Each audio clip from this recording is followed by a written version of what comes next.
Oh, I gotta turn off Facebook because it's gonna. Link in. Do you have your Twitch link in your bio? Yes. Oh no. I switch it from my portfolio and back again all the time. Oh, okay. Hey, look, it says I'm I streaming. I don't have enough viewers to like.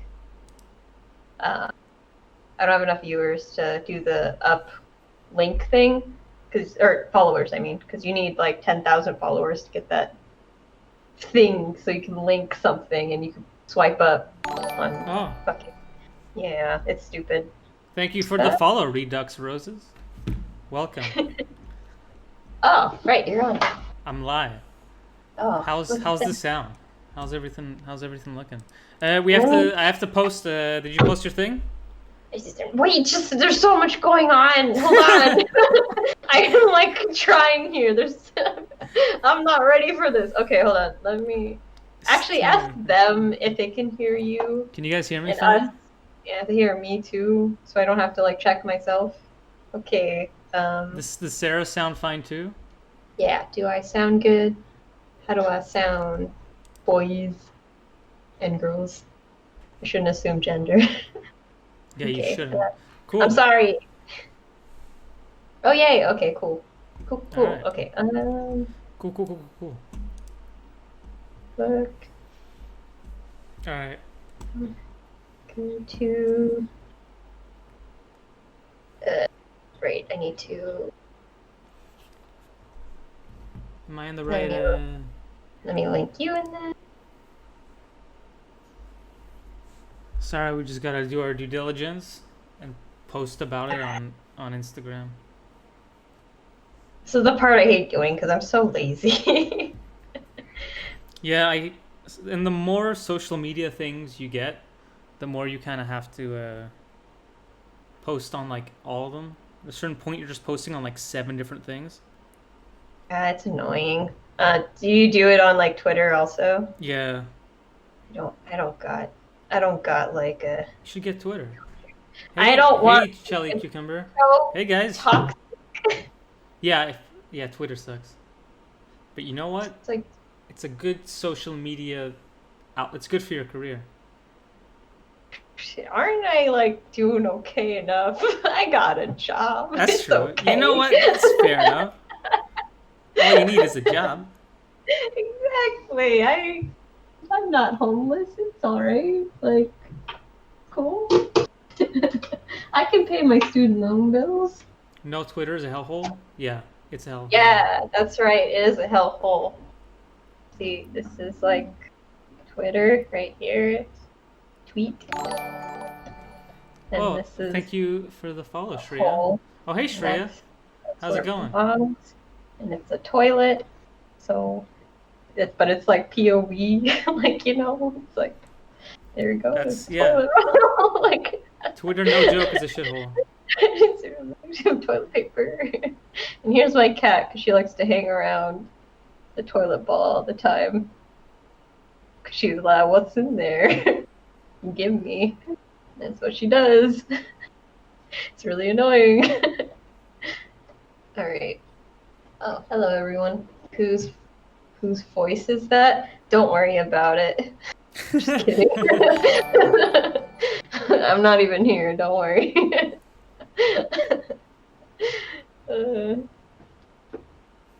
This is Sarah. She's a coworker. You half recognize me. Half recognize? What does that mean? Thank you for the follow, Flip and Roll. Wait, who are you? Like. That's Tammy, my sister. Sister. Oh.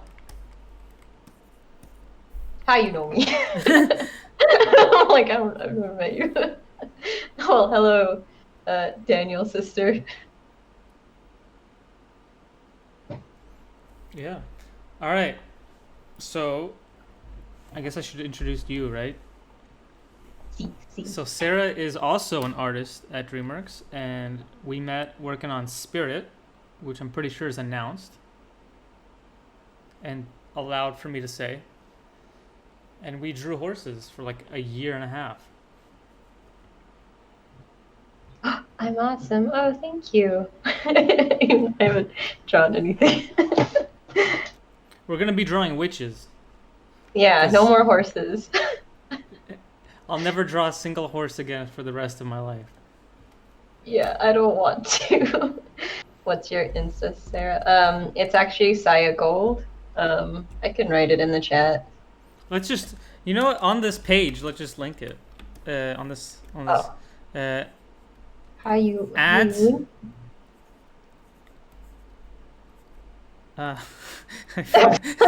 kind of lie was that? Oh, is that it? There's like a period in the middle, Oh. like right there. IG. There we go. Everyone go follow her. Yay. I hope that's legible. I have very bad handwriting. Yeah, we both worked on Spirit. Oh, Redux Rose had a question. Speaking of a Twitter question, is just sticking to Instagram for developing a following for starting an account? I started with just Instagram. I didn't use Twitter at all. I didn't get it. I didn't want to look at it. I was scared of it because I'm like, no one wants to hear me talk. No one wants to hear what I have to say. But so Instagram is much better if you just have art, while Twitter you have to post a bunch more bullshit about like random crap. So you have to fill it with like random thoughts and like hot takes and all that. Just posting work for me didn't work on Twitter because I used to post the exact same things as I did on Instagram and on Twitter, and it didn't work. Will BMO? What's BMO? What is that? What is that? What am I looking at? Will BMO What's BMO? ever be on the stream? BMO? Like BMO from like Adventure Time? Is that what you... Oh, Janice. If she wants to be. The Twitter algo is also quite weird. Yeah, I would say stick to Instagram. I didn't get retweeted. He just responded. But yeah, we are best friends now. You and Stephen Colbert, is that what she said? Yeah, because Stephen Colbert once responded to one of my tweets. Oh, what? I didn't know that. That's so cool. What the fuck? Yeah, it's that same piece of artwork that got stolen like everywhere. Wait, what artwork? Which one? It was like the one where the... I'll draw it. Is this a girl? It's like a car. And this girl's looking out the window.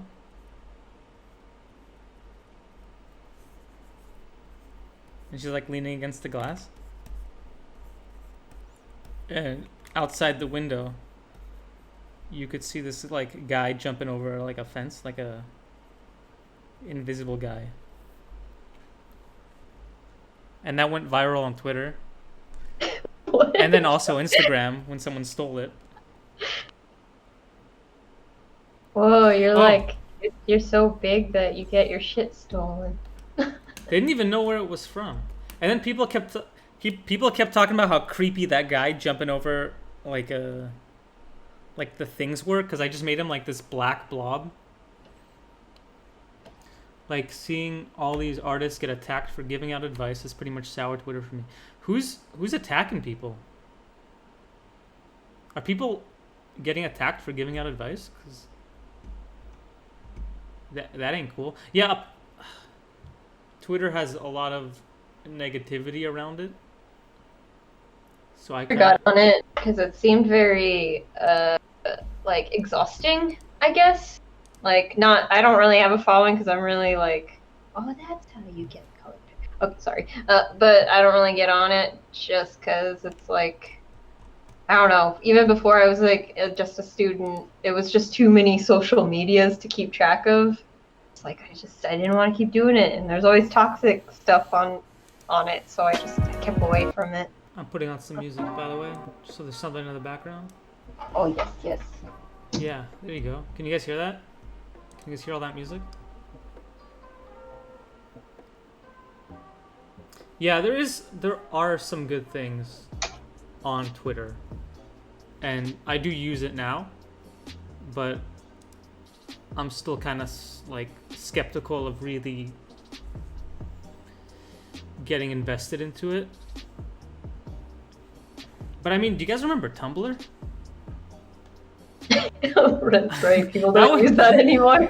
I once made a Tumblr, and then I made an Instagram on the side for keeping like a little sketchbook kind of thing. And then Tumblr just fucking died because they're like, no more porn. Yeah, that's weird that it's like people still post that though. It didn't even. All it did was kill. Okay, Tumblr was sold for $3 million. Oh damn. That's nothing. That's like a normal person, like a wealthy person could buy out like a lawyer, like a well-known lawyer could buy Tumblr out. And it was initially sold for like what, billions? Which I think is crazy. Was that like after the whole like, or before the whole taken out porno? It was before the. That was after the porn. I see. Yeah, that was after all the porn stuff.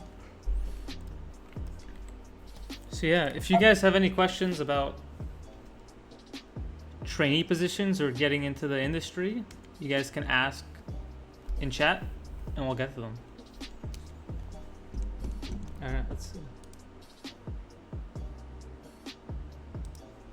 So Sarah, what school did you go to? I know the answer, but I'm asking for the people who don't know the answer. Alright, well, I went to this. I actually didn't go to like a animation school. I guess it is. It just wasn't like for film. I went to this video game school called DigiPen. It was like where, if you guys ever played the game Portal, that's where it started out, was at my school. So it's primarily supposed to be a school for like video games and stuff, but some of us branch out and go into film, which of course is me. And so yeah, I went there, which is in Redmond, Washington. It's a really small school. How big is Sheridan? Sheridan's not that big. Sheridan was like like the animation section, or like the school in Sheridan's like a college, so it was pretty small. It was like maybe 10,000 people or something. Oh. Which is pretty small for a college, I think. I don't know. Canada and America are different. True. That's how. Well, we had more than just like animation and stuff at like our school. It was also like programming and computer engineering and like a bunch of other stuff, and like music and all that. But I think the animation program, we didn't have a lot of students at first. I think they've expanded and stuff since I went there, but I remember towards the end we only had less than half of our starting cohort, because the dropout rate is more than 50% at my school. Oh really? Yeah, it's pretty bad. I think because what I heard was because we did have someone from Cal Arts who lived in Washington, who used to like volunteer, or not volunteer, but work at this summer program they have during the summer at my school. And she said that it's really easy to get into DigiPen, but it's hard to stay in it because of the workload. Whereas like things like Cal Arts, it's really hard to get in, but once you're in, it's pretty chill or whatever. Yeah, it's the same thing for Sheridan, where it's very hard to be you have to try very hard to fail in Sheridan. Like by try, you basically have to like actively tell the teacher to like go fuck themselves. I think that's probably the only way. It was actually really easy to like fail a class at my school. It really sucked because it was super like stressful. Because for instance, I was like, if I failed a class, like a single class, I wouldn't be able to graduate because I couldn't like pay for it. So it's like if you got less than 70% grade, you failed the class. If you failed any of the tests, like even if like it's like the first test and the teacher doesn't allow like retakes, you fail the class. It was really like stupid. I think they changed it since then. It's like less strict, but That's insane. It was like unnecessarily like rough, I guess. Wow. Yeah, So Sheridan so was crazy. not like that at all. That's why I find it so crazy because I'm like, what the hell? Like Sheridan just. Oh wait, Cubum. Yeah, it's Sheridan is known for being a business and like yeah, I think most of the students are business students, and then like some of them were like what's that? What's the one where you sing and dance? What is that called? musical theater. Yeah, musical theater. I had a big musical theater program, and then for some reason also a famous animation program, which is really out of left field. Well, there's a bunch of questions. Oh, okay. Okay. So it's like really hard to check out chat, and we gotta like tag team it. Questions about the story trainee program for feature animations. What qualities do you all look for in feature boards versus television boards? Okay, this I can tell you. So, first of all, ideas is super important. I remember when they were looking at. Actually, I don't know if this was your portfolio, but I think it might have been your portfolio. Was yours the one with like the bear? Was that yours? No, I didn't have a bear. Oh, okay. Someone's portfolio. It's like your portfolio. My portfolio was pretty generic, so I don't. Mine's a bad example, but pretty much they said that like they care way less about your like fundamentals and getting like super amazing cutting and staging and all that. Even though they do look for that. Whoops, I do have a bear in my... Oh, you do have a bear! It wasn't in my portfolio, though, at the time. It was in my pitch, okay. though. Holy shit, I forgot I had a bear in my pitch. So they really liked just the idea of that. And they thought that was like a super smart idea. And I think... Yeah, that's what I was told. So they really like that. They really like unique ideas over everything else. And then also like cinematic storytelling. Use Photoshop because it has blurs. Blur the shit out of stuff. I did have a lot of blurs in mine. That's not good advice. I'm sorry for saying that. Don't. Just unique ideas. Yeah, I remember when I was doing mine, and because I got into the program. I think was I the last trainee that DreamWorks hired, me and Carrie? Yeah, they have not done a trainee program since. I think they're planning to next year, just the whole COVID thing. It's like going a little crazy right now. So I don't think a lot of studios are really doing anything with like incoming people. But I remember when I got the call and everything, which by the way, even if you don't think you can like get into a job, like even if it says like freaking like you need so-and-so experience, apply anyway. Because I didn't even apply for the trainee position. I applied for something else. And then I got a call up saying like, hey, yo, do you want to like, I saw your like application here. Do you want to try for our trainee program instead?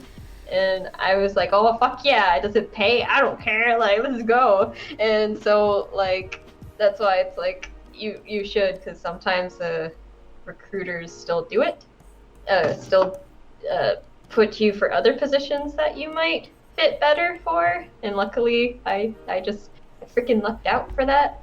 But I remember at the time I was like, what kind of board should I pitch and stuff? Because I don't know, like I've never done a pitch before, been interviewed before. This was like my first interview. And they said, pitch what you like. So I'm like, that doesn't help me, but okay, I'll pitch what I like. So luckily, like, I think I just made some boards like over the weekend, and like that was the bear one. Okay, so that's, see? Okay, you guys know that like shit where it's like have 3 to 5 years of feature animation experience to go into this job? That's bullshit. Just have a good portfolio. You know how many years of feature experience I had when I got the job? Is 0. I had 0 years of feature experience, Mm-hmm. and that's all That's you why. need. That's what I had none. I was coming straight. I was coming straight out of like college. I think like I got the call 2 weeks after I graduated, and I didn't hear it from anyone except Netflix. Who actually, I think Netflix, you do need it because of the way they function right now. Because Netflix was like, we like your portfolio, but we really need that 2 years experience. Sorry. I'm like, no, understandable. Like, so I think other than like Netflix, everywhere else is like, if you have a good portfolio and you could tell a story, they don't really care. Yeah. Hey, is that wait? So is that Heijung? Who? Which one? Yes. Hey. It is Okay, Hijab. I saw her in your like in the chat like last night, and me and Annie were like looking at it, and I'm like, is that Heijung? I don't want to call her out just in case it isn't Heijung. All right. And he almost did. So hi Heijung. I'm an animator here in Burbank and looking into storyboards, hoping to expand my opportunity for work here in LA. And curious if you have any suggestions for what to include in a portfolio, and if there are good ways to get that portfolio in front of the right people. The best way to get your portfolio in front of people is to post it on social media. And I am not joking. And that actually is for the next question too. Have any of you been recruited through social media? Yes. You get a lot of offers through social media. I've actually had studios reach out to me saying that they found my portfolio like and my work on like Instagram and stuff. I'm not gonna say who, but I've gotten like interviews and stuff as of recently because of that. Yeah, So it's definitely. I would say 90% of my offers have been through social media. And I would say that's probably a big reason why I got even the Actually, I don't know. I don't know if that's true. I think But yeah, just make a portfolio piece, make it really cool and cinematic, and then literally just take it into like little clips and put like maybe like like edit up like 30 of them and put that on Instagram, put it on Twitter, get your friends to share it, and I will guarantee you if you do that enough and your work is like on par, people will see it and you will get offers. Also draw puppies.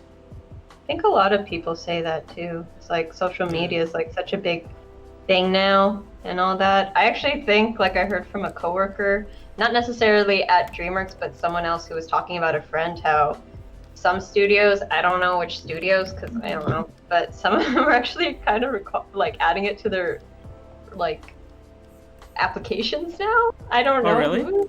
Yeah, it's so weird and bizarre. They're like ask for social media and like to see like your. I think it might have been. It would make sense for something like, I don't know, influencer or something like YouTube related, because doesn't like what's that called? Freaking. God dang, I'm like blanking. I am like my brain lately, dude. I understand. But it's very weird. The differences between like what people did back in the day versus what we got to do, because I feel like it's a lot more competitive nowadays. Yeah. Especially with social media. So I think social media is kind of the way we stand out. Also, yeah. Thanks y'all for hosting this stream. It's hella chill. Yo, thanks for coming and chilling with us. Considering how expensive colleges are in the US, failing will just ruin you. Yeah, I mean, Canada's cheap as shit. At least compared to the US. Sheridan was kind of expensive, but I know how expensive, if you don't mind saying, how expensive was your schooling? Is it like... Mine? Yeah. Holy shit, I'm in so much debt. Yeah. So expensive. It's like, I don't know where I'm at now, but I think when I graduated, I was like close to 100K in debt.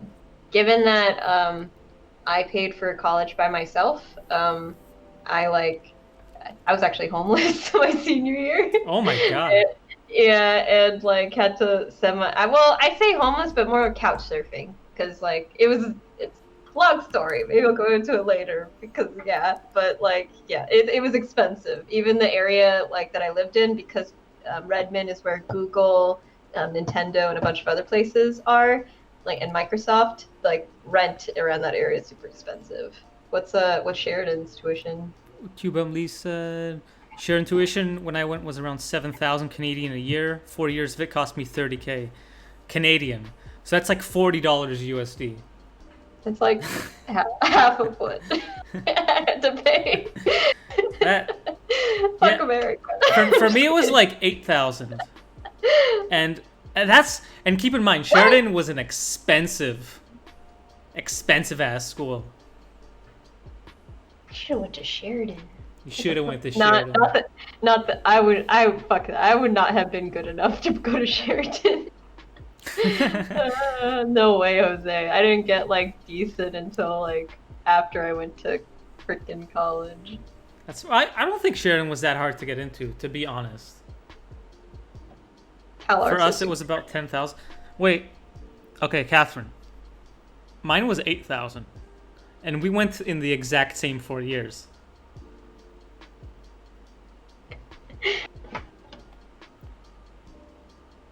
Wait a minute. Oh yeah, for non-Canadians, if you're an American, it would be like 21K a year. Right. How competitive would you consider storyboarding to be when getting a job? I can't really speak on that because I've only been in the industry for like 2 years. Okay. Less than 2 years. I've only been for 40. Okay. I think if you're good enough, then you'll be getting... There's plenty of work out there. But I think kind of getting your foot into the correct place, like getting into like... And social media has made this way easier, but getting into like the correct place at the right time kind of thing, that I think is a hard aspect of it. But I think once you have the like ability and people kind of know your name a little bit, I think in that case, like there is plenty of work out there, like a lot of work. That's true, and especially if you like don't burn bridges and you're just generally good to work with, like that's how I've gotten some job offers, like just because I was really nice and easy to work with on other projects. Those people would leave and go to other studios and like name me. Even like people from school and stuff have like named me, and like I've gotten like hit ups for commission work and stuff. So it's always good to be a good person too. Yeah, it's always good to not be an asshole. Yeah, you'd be surprised though. It's like, what the fuck? It's like there are some people who don't get it though. Yeah. But I think once someone knows you and knows that you can do the work and you're like good at it, then it's relatively like there's a lot of work. Let's just say that there's a lot of work. There's a good amount of work. I'm drawing Shrek right now, by the way. God damn it, Shrek. You should draw Shrek too. Okay, I'll try a. Let's see, what kind of Shrek? Pitching sounds so daunting. In general, though. Yeah, pitching. I think to this day sucks. Yeah, I've seen some people who are like so good at pitching, especially at DreamWorks. They like do voices and they're super like into it, and it's really great. I will say though, from someone who has social anxiety, because that was like a big thing for me. I actually had a teacher tell me like, which it stuck with me for a while. This actually messed me up for a while. I think it was my sophomore year, and a teacher told me like, you got to get over your like social anxiety or else you won't make it in the industry. And that really like made me super nervous. Well, who's laughing like, now? I know, right? Got him. Because I actually asked the recruiters at CTN for DreamWorks, because that killed my like confidence by a lot. And I asked them, I'm like, is it like a really big like negative thing if I have social anxiety? It's like, it's something I'm still working on, and I can't really control it. So I just want to know like how big that would affect me. And even in my job interview and everything, I asked that question too, because it was a bit debilitating for me knowing that like that's a possible negative. And you know what they said? And I think it's funny because even Colin during my interview was like, oh, hell no. Like, we all got anxiety. Yeah.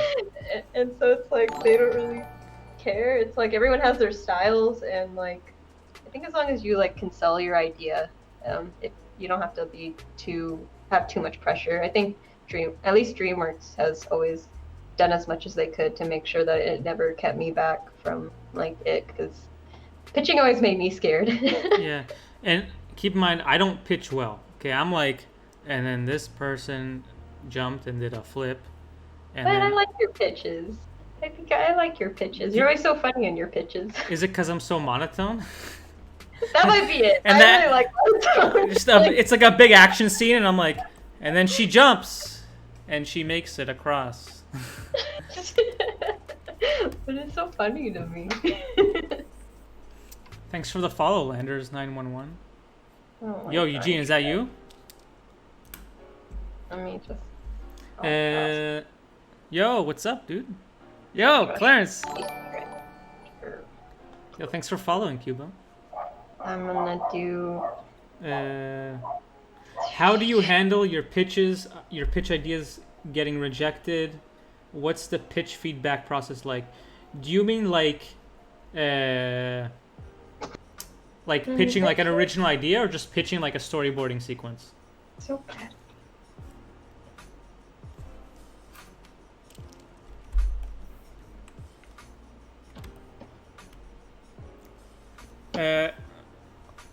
Man, I feel like I get more determined when they don't like my ideas, even though it like stings really bad. The worst feeling I've ever had was being really proud of a joke, pitching that joke, and just no one fucking laughs or says anything. I'm just like, oh fuck. I'm like, That is. why That the is a. That is a. That really does hurt when that happens. like why the fuck did they hire me? I'm trash. And that's my thought process every time my pitch gets rejected. But then I think it's ends up better in the long run, because there's a reason nobody laughed, and that wasn't because my joke was like hidden genius. It's because it was a shit joke. I think it's good when you know that too, though. And generally, everyone's pretty like supportive.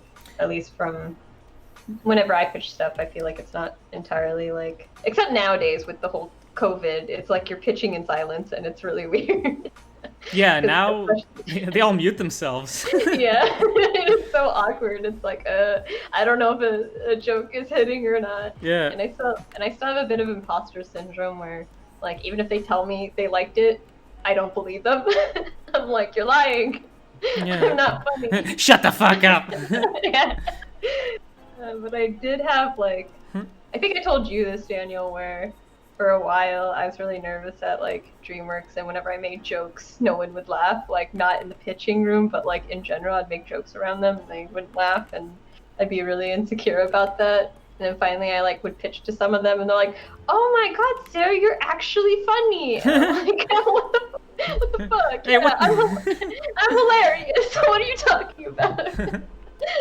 You don't know what you got here. Yeah. I'm untapped potential. Yeah, I'm a pure, like, being a comedian on the side. I'm just kidding. I like your jokes, though, but I think it's because me and you have the same humor. Yeah, I honestly. think sometimes the person you're pitching to, sometimes you get like a director or like a supervisor that you just kind of don't mesh well with, like sensibility wise, and then the joke doesn't hit, and that just tends to happen a lot. Not a lot, but that tends to happen where you could pitch a joke and they just won't fucking get it at all, and it could still be a good joke. So it's not always because your jokes are bad, but this job is just about doing stuff for the director. Hello, Sliami. Sliami? Is that how you say it? Salami? Is that one? I don't think it's I don't have my salami. glasses on. It looks like salami. What's been happening so far? Oh, we'll just be talking, answering Yeah. questions. How often do you feel like you have to dumb down jokes for kids? You know what? Here, over at DreamWorks, they make a lot of naughty potty jokes. They do. And a surprising amount of stuff slips in. You can have people pooping, you can have people peeing. But how often do I feel like... I feel like my jokes are pretty... You know what? I think like whenever we pitch jokes, there's like always these kind of like darker, twisted versions of the jokes. Oh, hey Haley. I really want to sneak into a pitch meeting now. I don't think you wanna. No. Yeah, I think in Trolls they would always kind of throw around a bunch of like kind of like off the beat jokes, and sometimes they would hit, but sometimes it'd be just like, yo, that's too far, you know, like that's not gonna, kids won't get that. But I think everyone knows when it's kind of like, I don't think we ever dumb down a joke to fit it for kids. I think we just know they're like, this is not a joke for like a kids movie. How do you improve at drawing in a stylized art style? Do you mean like how do you find your own style? Or do you mean like cartoons? I think the way to like improve that is to improve fundamentals, right? I don't know. Yeah, I think so. And also sometimes I also like experiment and try to copy other people's styles just to see if there's anything, kind of like doing a master copy kind of like thing, because you kind of like, I don't know, I feel like that's a part of like you developing your style too. Yeah, don't be afraid to like steal from good artists. It's like the thing that Picasso said, good artists borrow, great artists steal. Yeah. Like don't plagiarize, but yeah. That's different. Has Justin Timberlake ever weighed in on pitch meetings? I don't know if I'm allowed to say that. Am I allowed to talk about Justin? Jay Tizzle, my best friend, who I see every day at work. I hear that at the very least, I've heard that he was really nice to people on like the Trolls floor on Yeah, apparently I missed him by a day. When I was like on vacation, and the day I was supposed to come back, I missed him. And that sucks. I wanted to see him so bad. I don't know why I wanted to see him, but I just really wanted to see him. I did see what's his face? Do you know Arrested Development? Oh yeah, because he has a show here, right? Yeah, I remember I was writing scripts and stuff in the cafe, and like he came in and sat down, but he had like facial hair, so I couldn't tell. And I'm like, is that him? Is that him? And of course I didn't go and bother him or anything because I didn't want to do that. They don't like that when we do it. Yeah, exactly. So it's like I'm not gonna bother him. He like works here. But what's his name? It's the guy with the hook, like in Arrested Development. He's the mama's boy. Who is it? Buster. Buster, yeah. Like, I mean, I guess that's not his name, but whatever. I know the character's name, but yeah, like that actor was in because he has a TV show with on the TV side. I forget what. Yes, Archibald's next big thing. Thank you, Shreya. Yeah, thank you. Yeah, so I saw him. You weren't kidding when you said your hair is big. No, I wasn't. It's pretty fucked up. Yeah, this is Daniel. I mean, like, draw him real quick. Look, I'm 6 feet tall now because of the extra like 5 inches. This is Daniel right now. Nose and glasses. Like, how did I get a job at DreamWorks? Like, I think about that every day. There you go, it's you. Don't you like it? Got facial hair. What do you mean 5'9", bro? I'm a natural 6 foot, and I'm 6'4" with the hair. It's like, wait, how tall are you?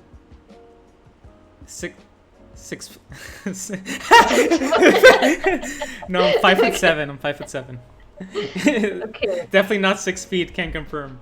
Eugene, you're just so above everyone else. You don't know.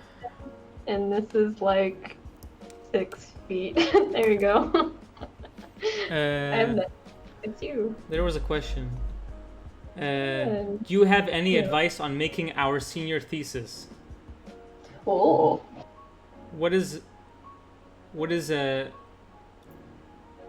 our senior thesis? Are you from Sheridan? Also, Eugene, you were the tallest person in our elementary school, and that was including the teachers. Clarence, I'm not 5'8". You're not fooling anyone. You're the same height as me. You're 5'7".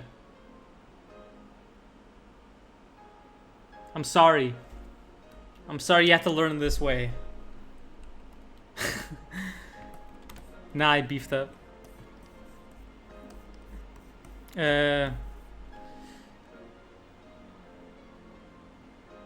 What is your senior thesis? Like, what do you have to do for it?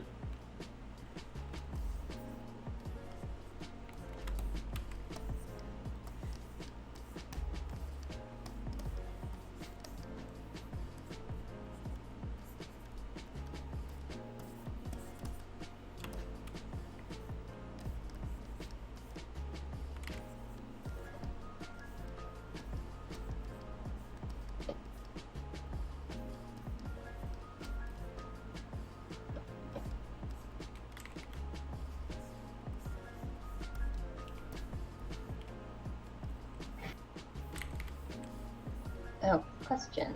Does DreamWorks own everything you draw here? Or are you free to do whatever? Do they own this drawing of you? Do they own you? They own you. Oh, shit. I don't... I forget what they said, but I think... think any ideas that you come up with. Yeah. Because everything you do can potentially be influenced by what you've seen. That's NDA. You're supposed to make a 3-minute film? Cool. What? Wait. Holy shit. Start now. That's all I can say. Just go hard. Holy shit. Make it simple. Is that like by yourself? Do you guys do those things by yourself? Are the deadlines? Okay. I worked on Sunny Day before I went to DreamWorks. And that was like the hardest deadline I've ever had. Yo, Sunny Day. The Gulag.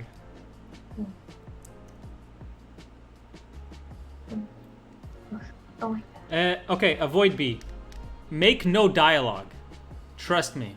Make it a silent film. And also, make it 1 or 2 characters. Cubum, how long was your film? Because I think yours was probably pretty long, right? Maybe you could answer this question. Damn, not even that. Oh. Yours was silent, right? Yeah, 1 location. I remember Sunny Day.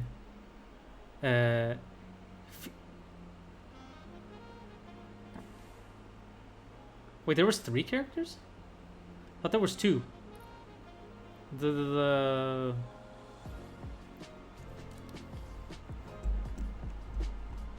Oh, I forgot. I got a link to an Instagram post. Should we take a look at this? Cool. What are we doing? Okay, flip and roll. Can I... Oh yeah, the dead guy. Flip and roll. Can I show your stuff on stream? Or are you uncomfortable with that? I could look at it live. I haven't seen it yet.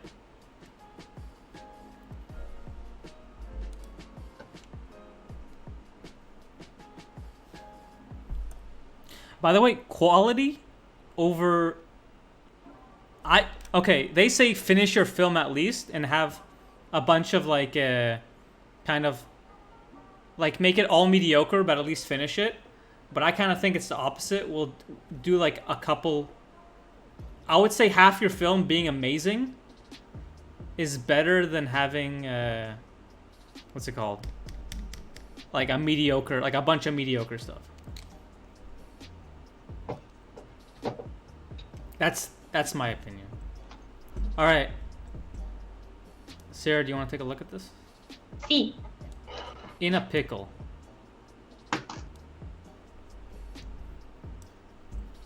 All right. Yeah, should I watch it on stream? Because I can't watch it through here, so. Okay. Is this the biggest it gets? I'm sorry if... I'm gonna mute me so I can like listen to it on your stream. I don't know if there's audio. Oh, there's not? Okay, cool. Is there audio? No. What? Beware of dog.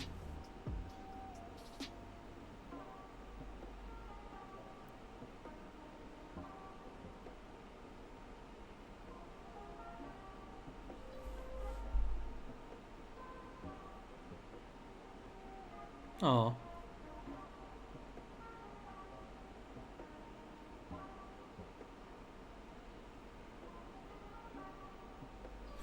Nice. Oh, control. Oops. What? I already fucked up. It's too late. Oh.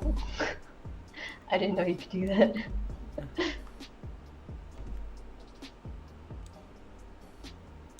That helps so much more.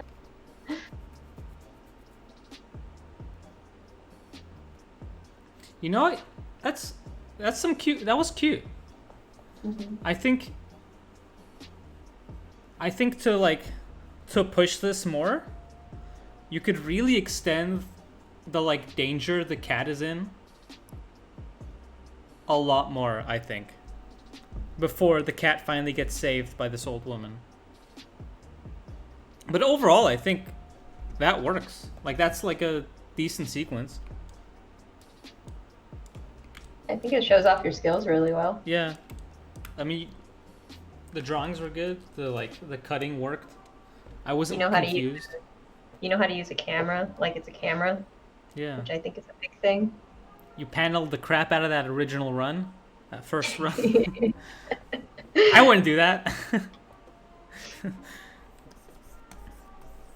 So yeah, good job. But yeah, if you wanna, so that I think is a good kind of like thing to show off on your Instagram. But I think if you're trying to get like, if you're trying to make it like a full kind of portfolio piece, I would say kind of raise the stakes a bit more. Maybe have the dog starting to climb up, where the cat's being like pushed into a corner. And the cat has like really nowhere to go, and kind of make it like the cat's just about to get eaten, and then the dog gets sprayed or something. And I think that's how you could push that.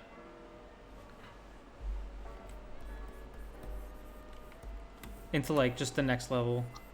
Do you have any advice? Do you know the difference between like a TV portfolio versus like a movie portfolio? Because I do know for movies, story's the most important thing, like having a beginning, middle, and end, and like a clear understanding of what you're trying to say with the piece. Yeah. Whereas like that's a good thing to like show your general skills and stuff, because it definitely shows that you're capable of having the skill set. But I think for like for other pieces, probably focusing more on story, if that's it. But again, do you know like the difference? Because I've never worked for TV, so I don't know like. Yeah, TV, they care more about your being able to kind of just put what's on the script as fast as possible onto just like just putting a self-contained original board. That's really good advice. Yeah, exactly. So TV portfolios, like what Qbum said, is you should just be able to draw really well, stage well, make everything on the script just work on paper. In TV, you work on animatics, even though I never did, but they expect you to. Yeah, I did hear for like a lot of people who have told me that they learned at like is it CDA? Is that what the school's called? I don't know anything about American schools. Well, there's like a school over here that's like the one where you just take the one class or Yeah, whatever. I think that's CDA. Okay. Where a lot of the professionals there have told, because I know Carrie went to it and they said that like you don't want to do animatics because it's not your job, at least in feature, it's not. So it's like, and if you fuck up the timing, it actually makes you look bad. We were told at my school to make animatics, but then I later found out, being in the industry, that it's not necessary and it could be a waste of time. But I don't know about TV, so, and that's just what I've heard. Yeah. I did have animatics in my portfolio though, so I don't know. Heejung, sometimes they can fire you if you say no. But say no, because it's not your job. Just say no. No. I feel like, okay, I feel like maybe not in LA because there's like a guild, but in Canada, you could get fired for anything. It's just the Wild West up there. Oh, really? Hamilton was a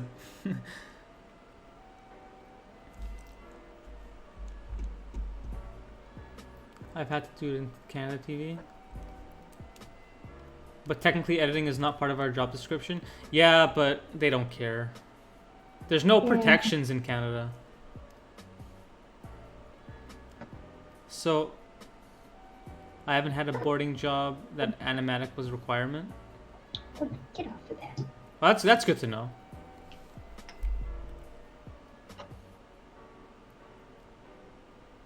Time boards. Okay, so Catherine, you've had the time boards. Oh. Yeah, so I guess it's sometimes you have to time the board, sometimes you don't. But it does happen a lot, and always say no, because that's how we... If they ask you to do animatic, just ask for more money. Yeah, ask for more money. Ask for the story artist pay, and then also ask for the editor pay. Or animatic creator pay.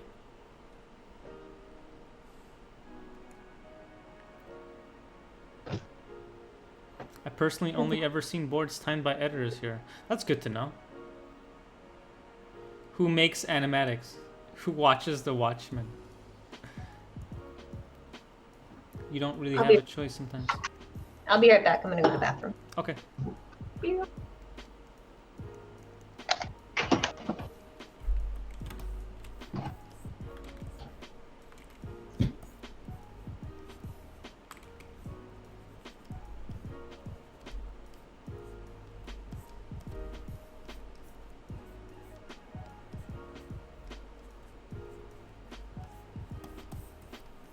By the way, if you guys have requests for drawings, I can draw whatever. I've just been drawing random stuff. Have you ever felt like you are pushed to over-animate your boards and your jobs? In TV, yes. In feature, no. In feature, they've asked me to take out panels. They're like, why'd you add a blink? Why'd you add a antic? It's not an animation. I think it's because in TV, maybe sometimes they send the animations out to like other studios to do it, so the boards have to be more kind of tight and specific. But in feature, they kind of like, being an animator is such a like important role in feature, and they trust their animators so much that they kind of almost scrap your boards entirely for the final image. They almost never go based off the boards because the animators put so much more work into the individual sequences. Okay, I'm back. How rough can you get your drawings? Oh, rough as shit. You can go fucking rough. Oh yeah, some of my storyboards are so bad looking. Maybe I could do an example storyboard. Do an example, because I've seen so like. I've done like, let's say it's like an over the shoulder shot. Let's say it's like a woman.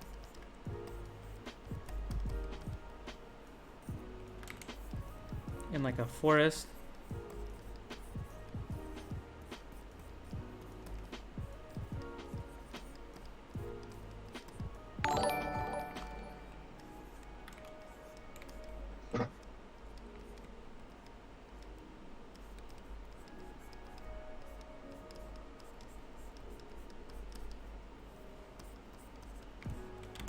Like, I've had ones worse than that. I've seen like boards like this, like. Let me see if I can like draw one of my worst boards that has been Like this is probably yeah. This is probably fine. I've had one where it was just like,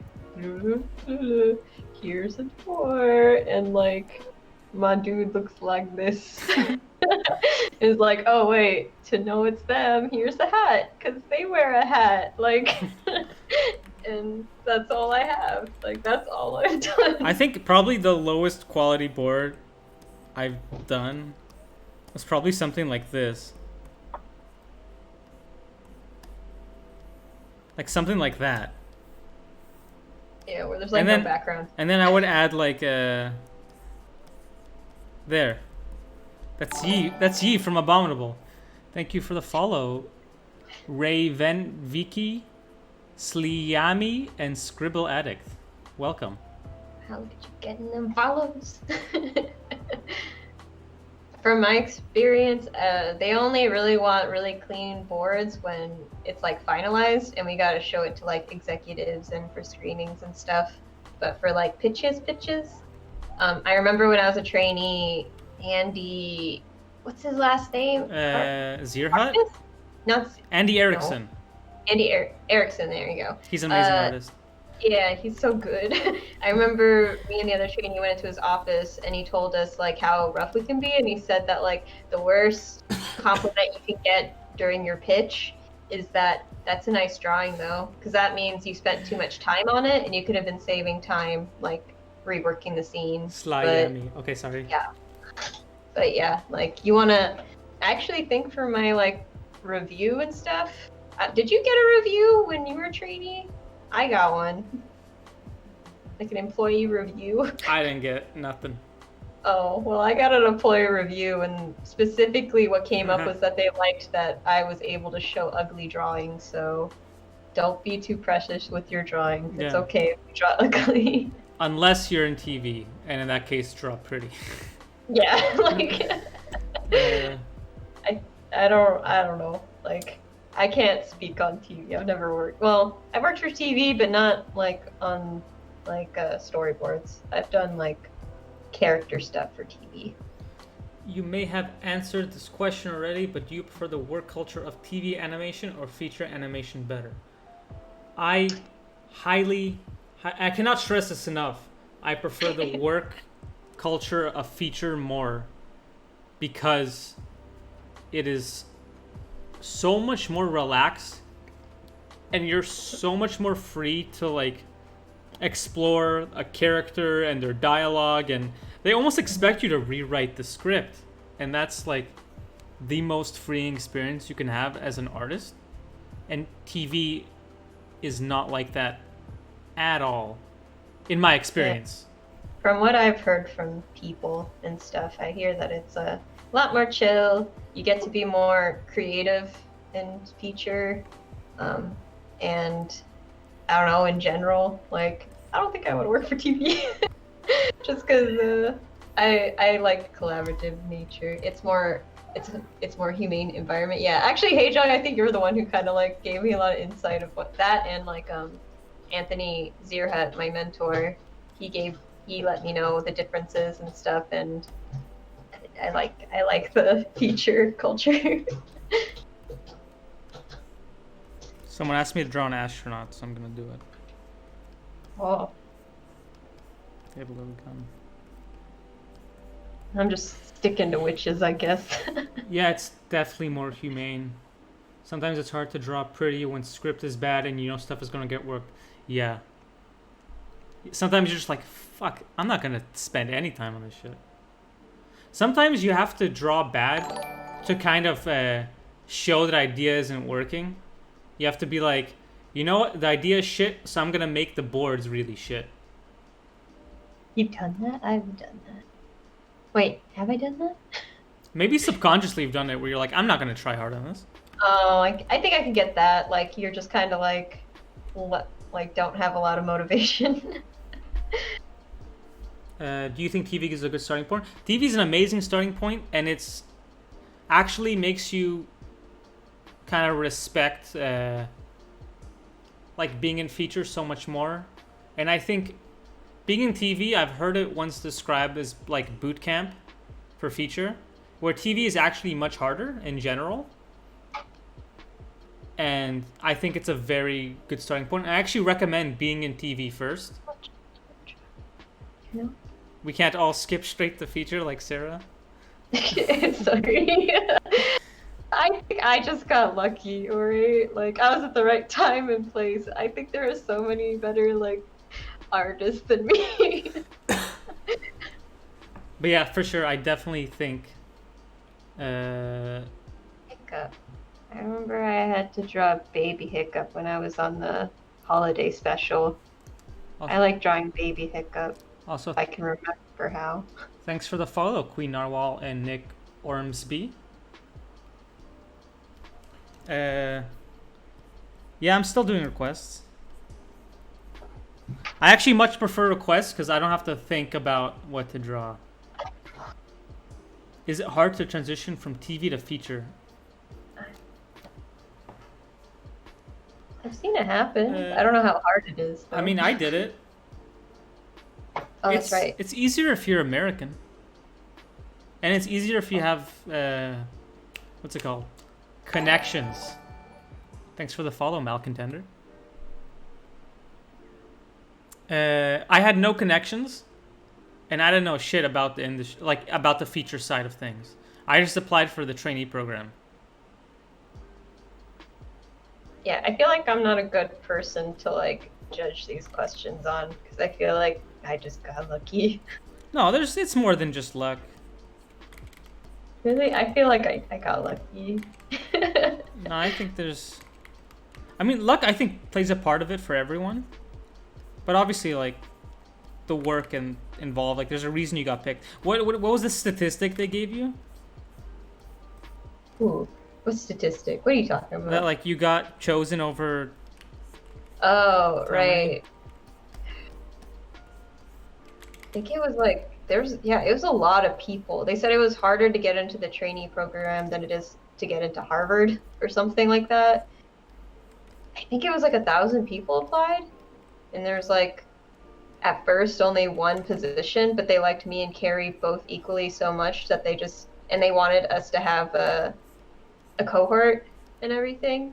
So they hired both of us, which was nice.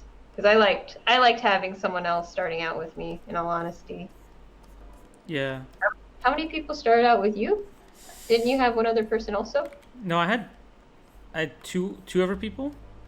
Oh. And I actually didn't even meet the third one until way later. Do you need to get a trainee position, do you need to be in college? No, you do not. You can get a trainee position at any point in time.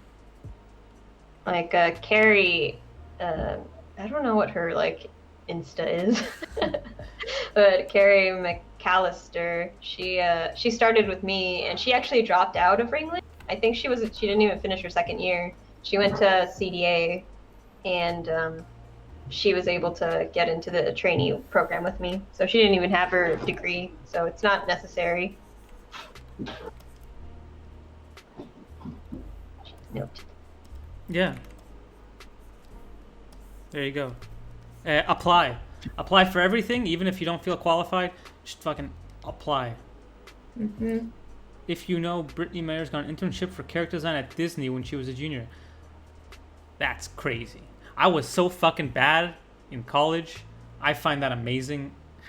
When I see someone who's good in like first year, high school, Jesus Christ. All right, I don't want to talk about Brittany Mayers anymore. I went through so much college. I don't want to hear that. Okay. I went through 8 years of college. It's too painful. I mean, given that a lot of it was at community college, but you know, I'm a late starter. I think I'm old. Aren't I older than you? How old are you? I'm 28. Yeah, you're older than me. Yeah. That's okay. It's okay where it doesn't matter. Like when you start. Yeah. Yeah. You know what? People get into the industry really late. All right. Let me see. Let me see what else people asked. Is mentorship culture a big thing in story and animation? I've never. Actually, when I was a trainee, I had a mentor. So I guess that counts. But I don't think other than trainee programs, it's really a thing. I mean, I never had a mentor in, like in the industry until the trainee program. They do have Women of Animation. They have a mentor program, I think. Hey, Jung, are you still in the chat? I know Hey Jung's the one who told me about it, and I think, like, I don't know if it's exclusively for women, but I think she said that. Is it? I could be wrong. I don't know too much about it, but I know she was talking on it when we were at the studio. But yeah, she might not be in the chat anymore. yeah, there she is. Haha. But I think they do mentorships with people. Oh, that's cool. Is it just for women, or is it for anyone? I would assume by nature of the name, it would be for women. Yeah, but... Do you have tips for driving eyeballs to your Instagram posts? Okay. Listen up. Oh, this one's all you, buddy. First of all, the algorithm has changed, so it's much harder now. I think. What I've noticed, the way I got a lot of eyeballs is, 1, puppies. People fucking love puppies. 2, I did a lot of life drawings, and people like life drawings, and they like what's it called? Traditional drawings. If you have like a drawing, and you have like a cup of tea next to it, I think that'll do better than just having a drawing by itself. I don't know how accurate that is, so don't quote me on that. But and then relatable comics is very, very big right now. I did hear comics, because when I was trying to get more into the comic world, that does better on Twitter. Yeah. That's why I've been considering getting a Twitter, but I also don't want a Twitter. But also, alternatively to that, you could also just draw whatever the fuck you want, and just eventually people will follow. One of the biggest things about Instagram is consistency, and you kind of have to post kind of every other day, or else you kind of fall off any kind of algorithm you put yourself on. I don't got a big following. I can't keep up with that. Yeah, it's kind of annoying, because you're kind of almost forced. If you kind of go like almost a week without posting, they kind of kick you off, and then your posts just start dying down. And I feel like I don't have a very like a popular style that'll bring an audience in. I feel like you got a very appealing style that a lot of people like. Every 3 days? I thought it was every 2 days. I think you have an appealing style. I think everyone has like an appealing. I think the most like the way to get most followers, which I don't suggest you doing, is to do like realistic looking stuff, because people love that, especially on Reddit. If you draw like Morgan Freeman realistically in charcoal and post it on Reddit, you're gonna get like 200k upvotes. But who the fuck wants to do that? So just do what you want. Did you already draw Hiccup and Astrid? Oh yeah, that's what I was gonna do. Sorry, my memory's so freaking bad right now. Reddit doesn't know art. Can I just do Baby Hiccup? Because I miss drawing Baby Hiccup. Yeah, you can do Baby Hiccup. I'll do Astrid then. Okay. Morgan Freeman. I really like Baby Hiccup. It's true. Thank you for the follow, CL Watts. Welcome in. Alright. I'm gonna look up Astrid, and I'm gonna draw her for you guys. I'm gonna do it based off of memory, even though I haven't worked on the how to train a dragon thing in a long time. I don't remember Astrid looking like this. What's she look like now? She looks kind of weird. She's a very square. What? I don't know. She has a very square face. Yeah, I think she. Disclaimer. There's an animal. There's an Astrid in Animal Crossing. Disclaimer. Disclaimer. I've never worked on How to Train Your Dragon, So I might butcher the shit out of this. Done the last project, which wasn't How to Train a Dragon like 3, but the holiday special. Does she have hair in the back? Oh yeah, her like jawline really like squared up. I'm looking at comparisons from. Huh. I didn't notice. Okay. Thanks for the follow, Do Bearer Art. Which asteroid is this? 1, 2, or 3? Dude, I don't know. I think it's two. I'm gonna say 2.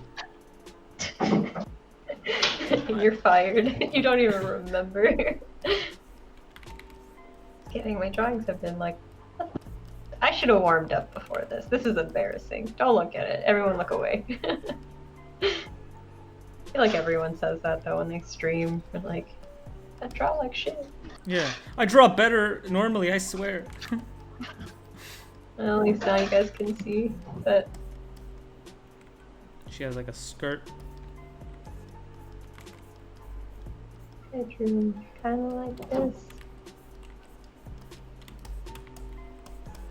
But you worked on this, right? Like you. Yeah, the last. I think that was my first credit was Oh really? How to Train a Dragon Homecoming. Oh. Oh cool. Yeah. I didn't know that. Yeah, it was my first credit, and then Spirit's gonna be my second. I'm just hopefully don't say that. Hopefully in theaters. Well, we don't know about coronavirus. Oh, that's. I thought you were gonna say hopefully, like it's not gonna happen. I'm like, oh, you rude. No. It's for sure gonna. It's gonna happen. I don't know if it's gonna be in theaters though, because. I hope it's in theaters. I mean, World Tour or whatever for, like, made a lot of money. I mean, that's why Disney's switching to just like streaming, like. Are they? Yeah, like a lot of their movies are starting to be just on the app because it made a lot of money. Okay, I'm gonna look up Baby Hiccup actually. It's been a while. I haven't like drawn. I haven't drawn in a while. I'm forgetting what he looks like. Let's start over. Okay. Baby Putting Hiccup. hours into work for social media only to have nobody see it is so discouraging. Yeah, that part sucks. I think when I first started social media, I went in it with just the idea of like archiving my work, and I wasn't planning. Oh, thank you so much. And I wasn't planning on getting a following or anything. I literally thought there was no way that I was gonna get a following. Like if you look at even my first posts, like they're not really like polished pieces. They're really just like, oh, I drew this today. Oh, look at this old guy I drew. And the way I kind of, when I started getting followers is I was doing this thing where I'm like, I have to post every day, no matter how shit a drawing is. So during lunch, I would constantly go cafe sketching with like coworkers and stuff. We'd go like to Tim Hortons, it's a Canadian coffee place. It's really bad. And then I would just kind of sketch. And even if I would get like 2 shitty sketches, I would post one of them. No matter if it was like unfinished. You're so brave. Well, I had like 150 followers, and I knew most of them by their first name because they were my friends and my parents and stuff. I don't have friends. Just kidding. Timmy's is not fine. You have no idea what you're talking about. It's all burnt. It's always burnt. How do you burn every coffee? Thank you. It's not just coffee. I don't want to get into this. Yeah, stop posting daily and tell yourself that you just... It's kind of hard to tell yourself this because even I have trouble with this like all the time. But you have to just tell yourself that it does not matter how many likes it gets, how many people see it. Just kind of do it for you. I'm not back in Canada.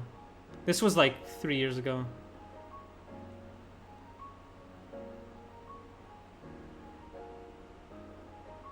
I'm scared of my upcoming SE. Oh, senior year. Oh, it took a while. Timmy's cafe drawing. There's only so much elderly and homeless people you can draw before you get bored. Yo, big true. It's true. It's all old people. Sadly, the only way to get a recruiter to see it is if you get a big following. That's like, unfortunately, that's the way to do it. I don't think, yeah, I like, and it shouldn't be that way, but nowadays it's just kind of like, that's just kind of it.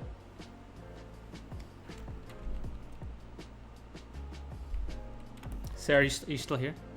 Yeah, you. Wait, sorry, I was. Oh, are you trying to find a...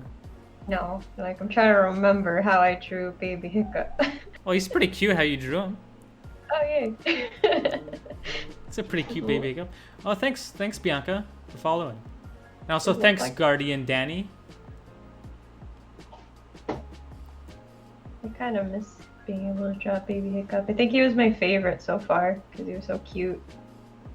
Yeah, I like drawing child versions of all characters because they're always like really cute. Yeah. Thanks for following, Catherine. 1 second, I'm gonna... Sarah, you keep talking. I'm gonna go to the bathroom. I'll be right back. Oh, okay. All right. Ooh, it's gonna be like a podcast because you can't see me. That was stupid. Sorry. Hi, chat. How you doing? What's going on? I'm drawing Baby Hiccup now.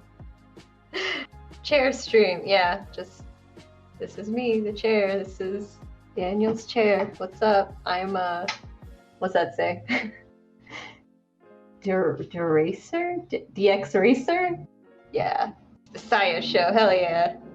Forget about Daniel. You're here for me. This is, wait, what is it? Wait, that's an O? That's an O? Well, I'm not wearing my glasses. It looks like it looks like a D from here. My B. Nope, it's a D. Oh, okay. Ha. Hey, Catherine. Who? Wait, you're Catherine? Who's Catherine?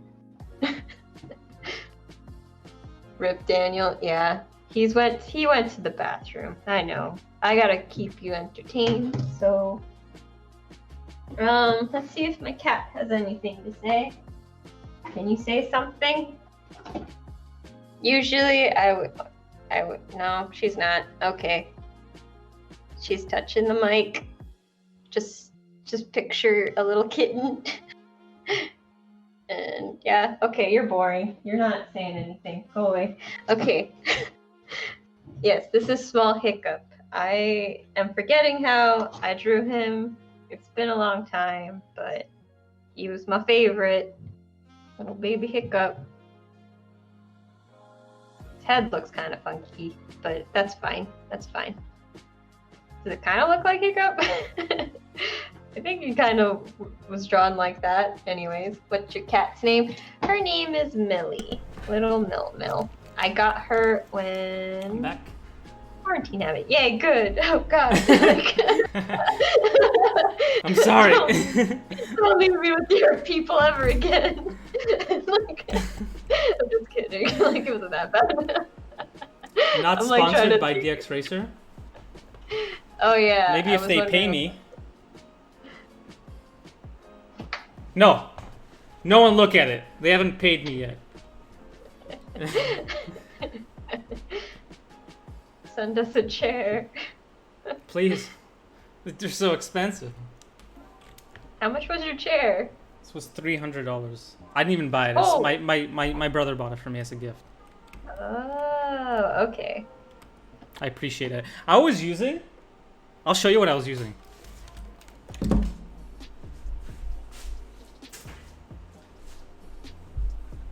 I was using this. I'm waiting for stream. That's what you were using? Holy moly, that looks like shit. That does not have back support. For months. I've never felt more pain. Trying to draw. It was awful. I need one of them fancy gamer chairs that give good back support. You should. I think it's worth the money. You spend more time in a chair. Yeah, I definitely spend more time on a chair. I think this past like 5 months, I'm probably spending 12 hours a day on a chair. That chair looks extremely bad for your booty. Yeah. Oh, really? It is really bad. I mean, now I spend way more time on a chair. That actually is a folding chair. Wait, what? That looks so bad, your chair. But now that we're in quarantine and I'm not at work, I definitely should invest in a chair. I've had to invest in a lot of things, though. I need to get, like, a new computer, and I need to get, like, mainly that. Yeah. I had to get a new Cintiq, too. Get a DX Racer. I mean, look at this.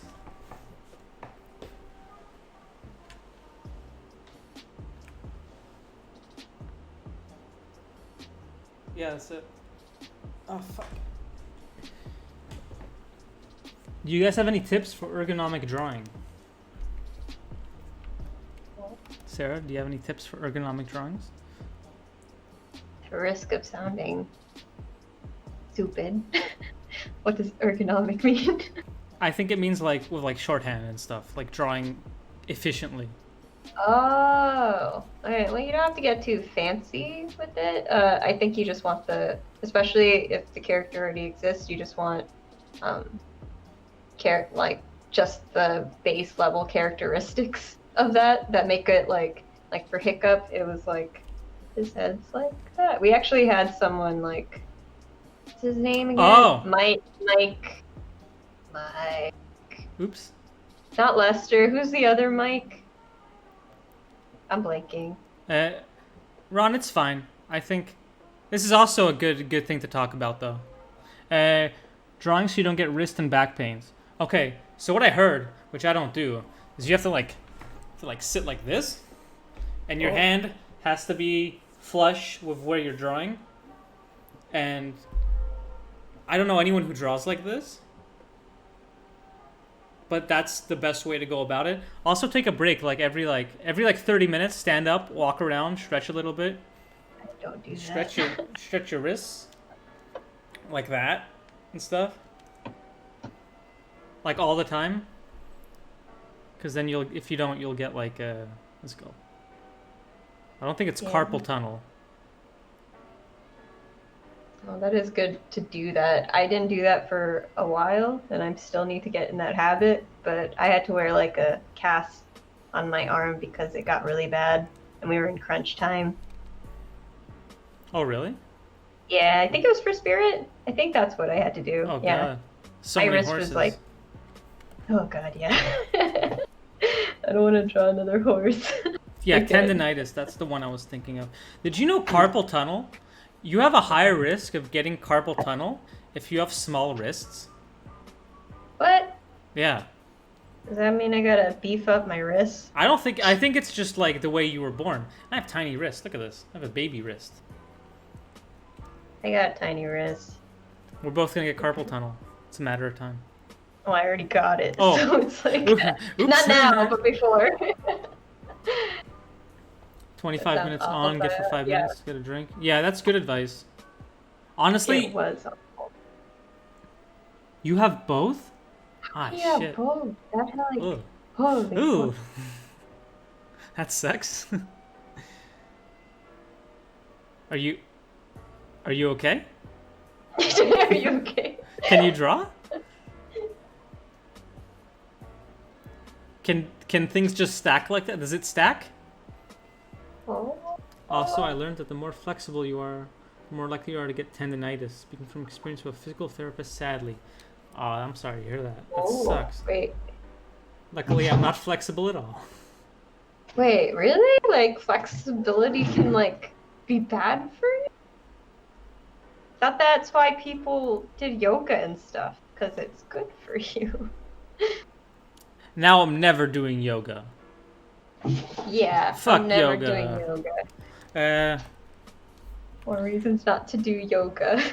Does anyone actually want to know anything about shorthands, or is that just... Does no one care? That's fine too.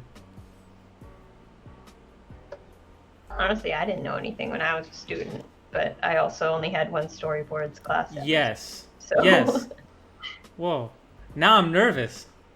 Ah. do something Ah. abominable. Ah. Oh, we both have to do videos for like this stuff. Remember? Oh, you have to yeah. do it for Abominable. Do you guys want to see a video of me trying to teach people how to draw Abominable? Wait, is it somewhere? Yeah, it's like, online. Is it It's somewhere online. unlisted. Really? I've never seen it. It's I've never seen it. I want to see it. Like mine is out there, like the How to Train a Dragon one. I don't like looking at it. Okay, let me try to find it.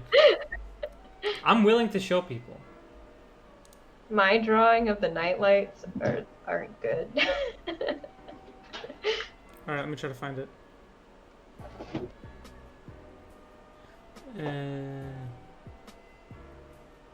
I want to see this. Have you seen it? So Everest No, I is- haven't. Oh, look at my hair. Look at me back then. I do not see it yet. Wait. Oh, there you go. Whoa, it's so short. Look how Yeah, I know, it's so short. I don't know what they're... Alright. Oh, this actually... Oh. This is not good for shorthands. Because this literally goes 4 times faster. Also, do you see the way I'm sitting and the way I'm drawing? Apparently that's a good way to sit and draw. But who the hell... They made me... Oh, really? Oh, that's cool.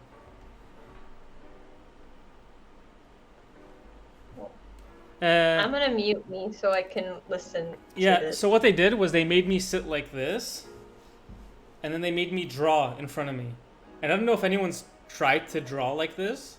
And they're like, don't put your wrist on the screen. You'll mess it up. And I'm like, okay. You got like such a nicer experience than my experience doing it. Also, You're Also, there's a... Okay. Fun fact, a little behind the scenes here. This screen, right here, it wasn't actually a screen thing of Abominable. They actually had nothing to show at that time. So what they did was they played a loop. It was like a 2-second clip. And they played this on loop for the like full like 3 hours I was doing this. I'll play it now. I played this on my first stream too, but I'll play it again. pretty much wanna just listen. one big I giant. played this on my first stream. Oh, too, God. so Like I'll a play it. basic circle Wait. because he's mostly Can you dead. hear you? Yeah, I heard me. Oh There's a no! little bit of his Wait. body behind. Oh, it's because my mic is like. And then what I like to do Hold is I on. like to I'm find going the to. midpoint where his eyes, face, and mouth are gonna be. His face is pretty much like a mask. Find the center of his face. So Everest has giant, cute eyes, It's quiet. like a, Oh, like a sorry. teddy bear. And it's always cuter when a character has giant eyes. Yeah, it's small hair back then. Now from there we can add So in gentle. his tiny nose, which is basically just Look how little fast I'm holes in about his to draw. face. And pretty much edge to edge, we can find out how to place his smile. We can start adding in his not very scary, cute, rounded Look at me teeth. going crazy. We can start adding in his ears, which are almost Where did kind that of come like from? cow ears. You can think of them. It's kind of a combination of a bunch of different animals You in wish one you fluffy package. And he has Look at that. Look at the crazy hair. speed. So you can kind of go crazy with this part, kind of coming down, just adding all these kind of details of fluff. And this kind of brings some contrast to his face. Kind of also makes him look a little bit cuter. If you want, you can also add a little highlight to his face. Brings out his eyes a lot more. And there you have Everest.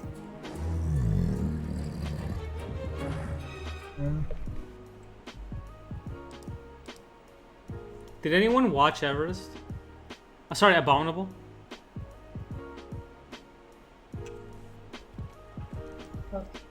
I never got to see that. You never saw the movie? No, I mean like your clip. I saw the movie. Oh, okay. Like- Good. I'm glad.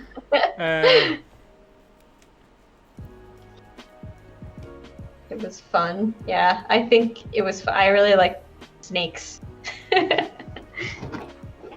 Snakes were fun. The snakes were funny? Ah, that was after the boarding phase. That came later. So funny. All right. Whoa, people saw it. Thanks for supporting. The snakes were great. Yeah. All right, so about shorthands. I think I didn't make it before it left theaters. Well, luckily for you, it's now on Hulu. Oh. I'm not sponsored. I'll watch Abominable when you watch Doolittle. Tell me where to find it, and I'll watch Doolittle. It's also an NBC property. You never seen Doolittle? No, the new one. Did you know there was a new one? I didn't. I didn't know there was a new one. Whoops. It's with Robert Downey Jr. Oh. So I think for shorthands,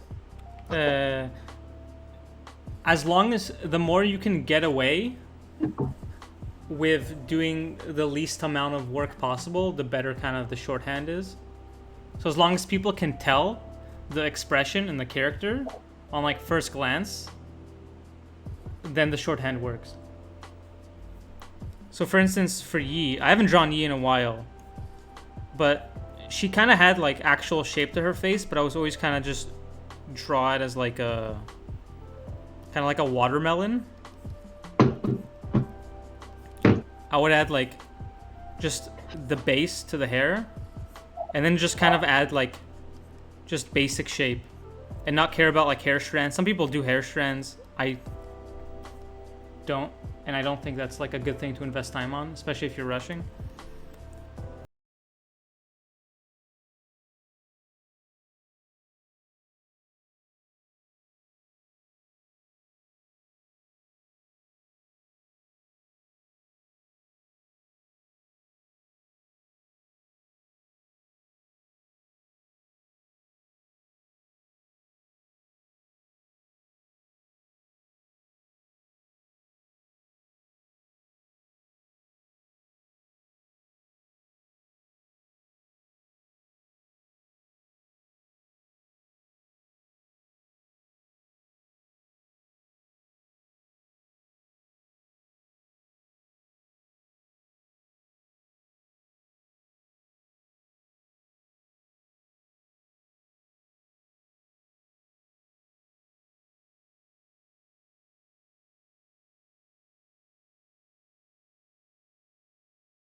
Isn't a great way to like efficiently storyboard if you're just kind of thinking about Some of my horses like look like poopy, like. Yeah, Yeah, I think see? I had some of them look like this. It was like, yeah, like there we go. yeah, and as long as people can tell that's a horse, job done. Yeah, so when I started, horses would just kind of look like this, and it'd be I would kind of take a long time to kind of. We expect to go back and fix shorthands later, or is this? I think it depends. Like, I think depending on like the scene and stuff, because really, from what I've experienced, I've only been asked to go back and clean up some things, like like to an extensive amount when we're trying to when we're getting it ready for like executives and stuff to see or screenings. Yeah. But yeah, for pitches, not so much. I think it depends on how. Because some people like to draw roughs and then go over it with clean-up drawings. I used to do that a lot, but I think it's kind of inefficient. And honestly, at this point, I would recommend you going straight from thumbnail just to kind of an in-between of like a rough and a clean, kind of like something like this, where you can kind of pose it out and do this super quick, and you don't have to go back and clean it up. Which I know a lot of people hate. And honestly, like, do they care about being on model in feature? As long as as we know who it is, not really. I think the only issue is that if characters look too much alike, because I've gotten that comment when I first started, especially in Spirit, like it got to a point where all of the girls were looking a little too close, like specifically the main character and one of her friends. I don't remember their names. Yeah. my brain is whatever. But besides that, it's like as long as like you can distinguish characters, I think that's what's important. I know when I was on Trolls 2, there was like they kind of exaggerated some of the shape-based language of some of the characters. So for instance, Branch would be kind of way more square than he is. So this would be Branch. I'll just go in.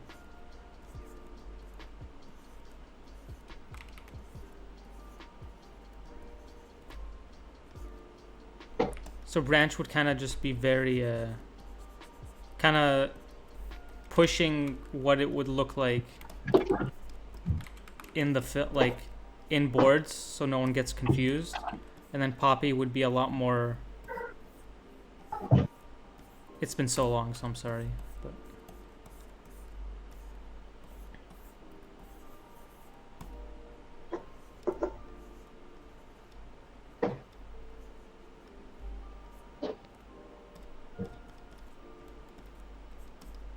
and that's kind of how, even though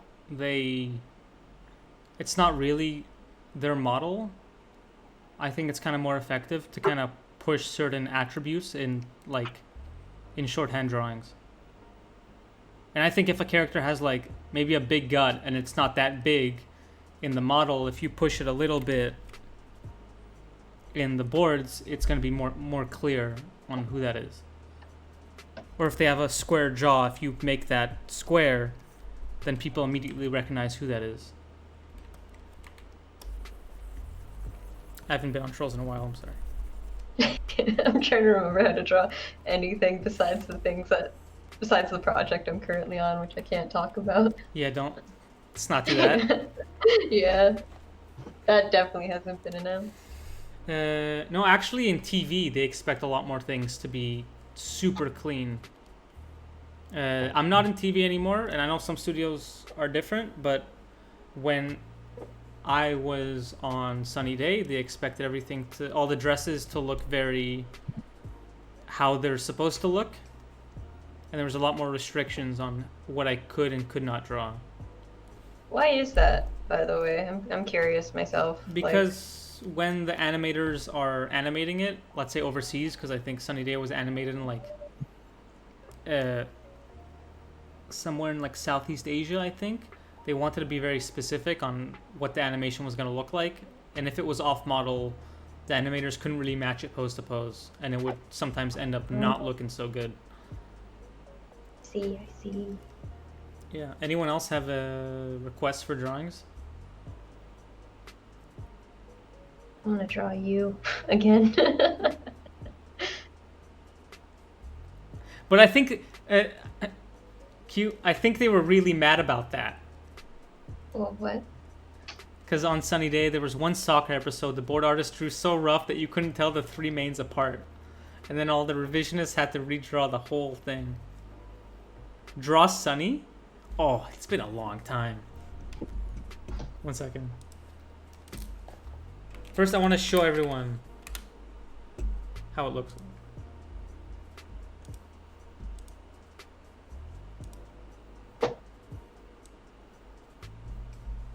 That's Sunny Day. Oh. All right, you also did revisions on Sunny Day. How was that? It was probably better than doing boards, right? All right. I'll draw her. Are you also gonna draw her? Me? Do you also want to draw Sunny Day? Not really. I'll do my own thing over Okay. here. All right. That's fair. Yeah, honestly, why is she holding a hairdryer? Because the whole show's about hair. It's a hair show. I've never seen the show, so. I mean, that's normal. All right. Q, I remember you drawing them really well. Sunny Day is the show I worked on when I was in TV in Canada.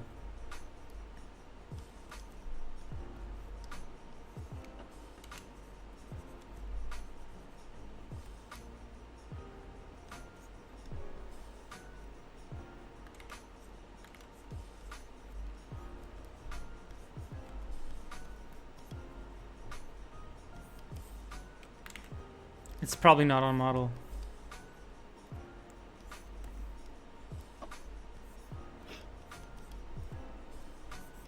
Have a sunny day. Put a Did you smile. watch? Did you watch the show? Did I watch? I watched my episodes. How were they? I mean, I don't want to. I don't know. Okay, never mind. They were. They were fine. They were good. They were good. I actually think some of it was pretty well done. Some of the songs were catchy. Oh, there was a. There was a music song in it? every episode. Every episode. That's pretty cool, though. Yeah, Keep trying. it's cool to watch.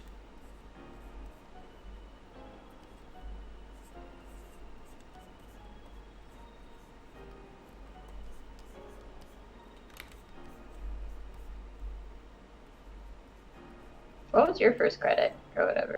Was it this show? No, it was Fangbone. Oh, I don't I know was- what that is. It was a Disney TV show. All their song, UK did a Sunny Day dub in a British accent. Why? What's the point? All their songs were tone deaf. That's hilarious. I want to find that. That is actually hilarious. I've seen this show before. Fangbone? You've seen it?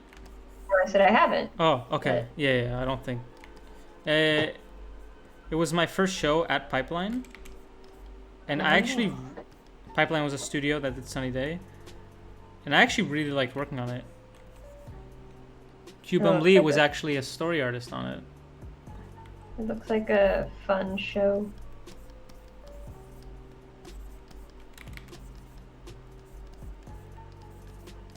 I've never heard about it. It was... Have you heard of Star versus the Forces of Evil? Yeah, I like that show. It was supposed to be like a male version of that, kind of. Ah.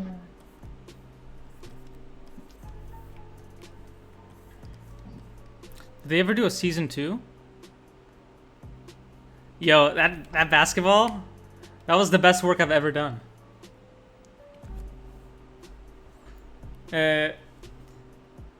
So what happened when I worked on Fangbone, I was a revisionist, and sometimes there was like a lot of free time.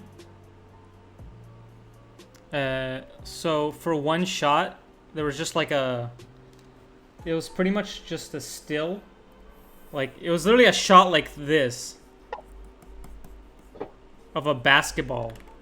And it was on screen for maybe like half a second. And what I did was I spent like an hour just getting orange blurs, getting like getting like the dimples on the basketball just right. And for no reason, and not even the background. I didn't color the black background. I just colored that one basketball. I put like a highlight, put like a shadow. And I still think it was my best board to date.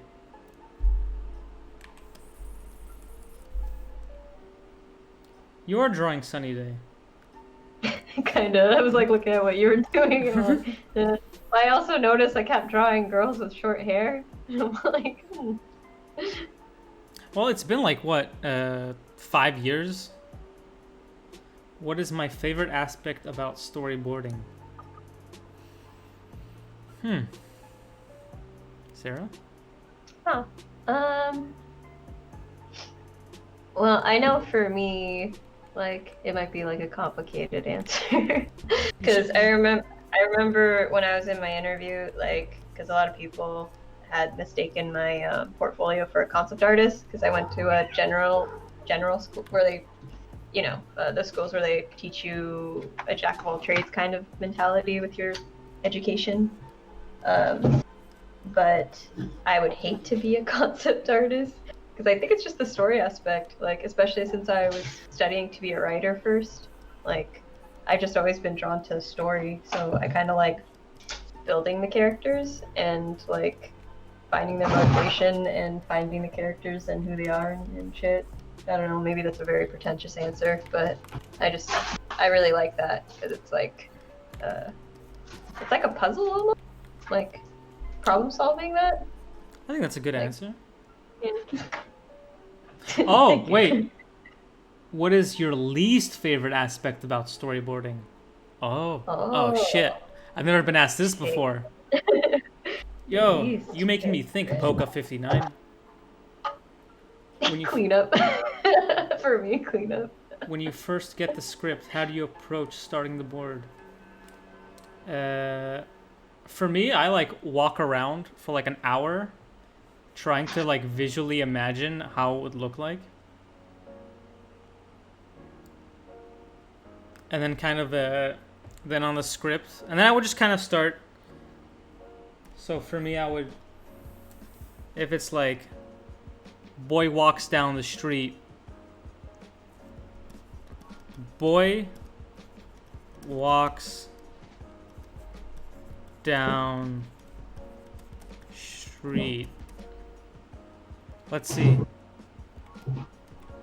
So I'd kind of walk around. I'd walk around for an hour thinking about this one line. Just trying to figure out how this would look specifically. And then I would just kind of start thumbnailing it super roughly. So I'd be like, okay, maybe a side view. The boy's walking down the street. We see people walking around him with dogs. And then maybe we cut into him walking down the street.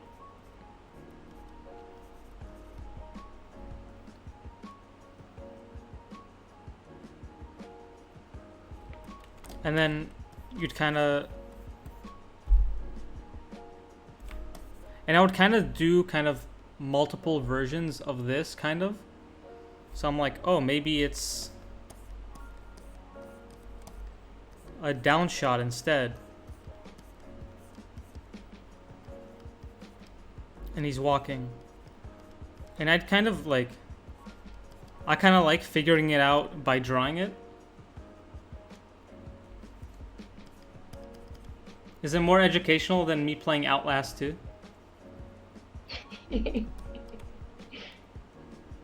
I liked watching you play Outlast though. It was funny. It wasn't that scary though. I thought it was gonna be way scarier. It was just frustrating. I shouldn't have put it on hard. Ooh, play Alien Isolation. I should play it. Because I'm trying to play it, but I'm also a little bitch, so like I'm so bad with scary shit. Oh. I don't know. It's also, I think an important thing is when you read this, you have to think about what is the boy thinking when he's walking down the street. Is he about to like, is he scared? Because if he's scared, maybe maybe close-ups will be better, where you kind of see him walking around, kind of jittering and stuff, and that maybe he's like clenching his hands as he's walking, and it's kind of like a little upshot, and you're kind of anxious about it. If he's happy, maybe it's kind of more of a shot that's straight on like this. I'm sorry, it's kind of all over the place, but knowing their emotional state is very important to how the sequence is gonna look. It's good to play out and stuff. Also, POV. Yeah, It's important. POV would probably be good if it's scared. What about you? What about you, Sarah? What my process is? I feel like my process is kind of weird, because normally when I have the script and we're going over it during like the meetings, I'm already thinking about like what's gonna happen. Like I already picture it. So far this has been the case where it's like I already think of like one scene, and I feel like every time I do a project, I always think of like a scene already that I like already have in mind. You have to and have. stuff.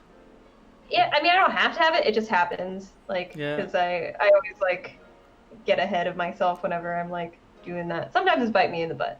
Do you ever? But do you ever have that like you do a scene and you think it's like the most baller ass scene, and you're like, this is genius. I'm gonna win a fucking Emmy for this, and then they get it. They're like, yeah, cut that one scene. And you're like, Yeah. wait, what? No. Fuck you. So many times. And they like a part of the scene way more that I spent like 5 seconds putting down. Like, yeah, we like this. Yeah. And I'm like, really? I just threw that, and you don't like the scene, that scene It's that like, I really like. But what about like, nah. what about how this alludes to their character in the third act, and how this perfectly integrates every single character plot point we've had until now? Does that not matter to you? This is a god tier scene. I tried to be like super like symbolic and shit with like my cinematography, and there's been so many moments where like, nah, cut it. That's not important.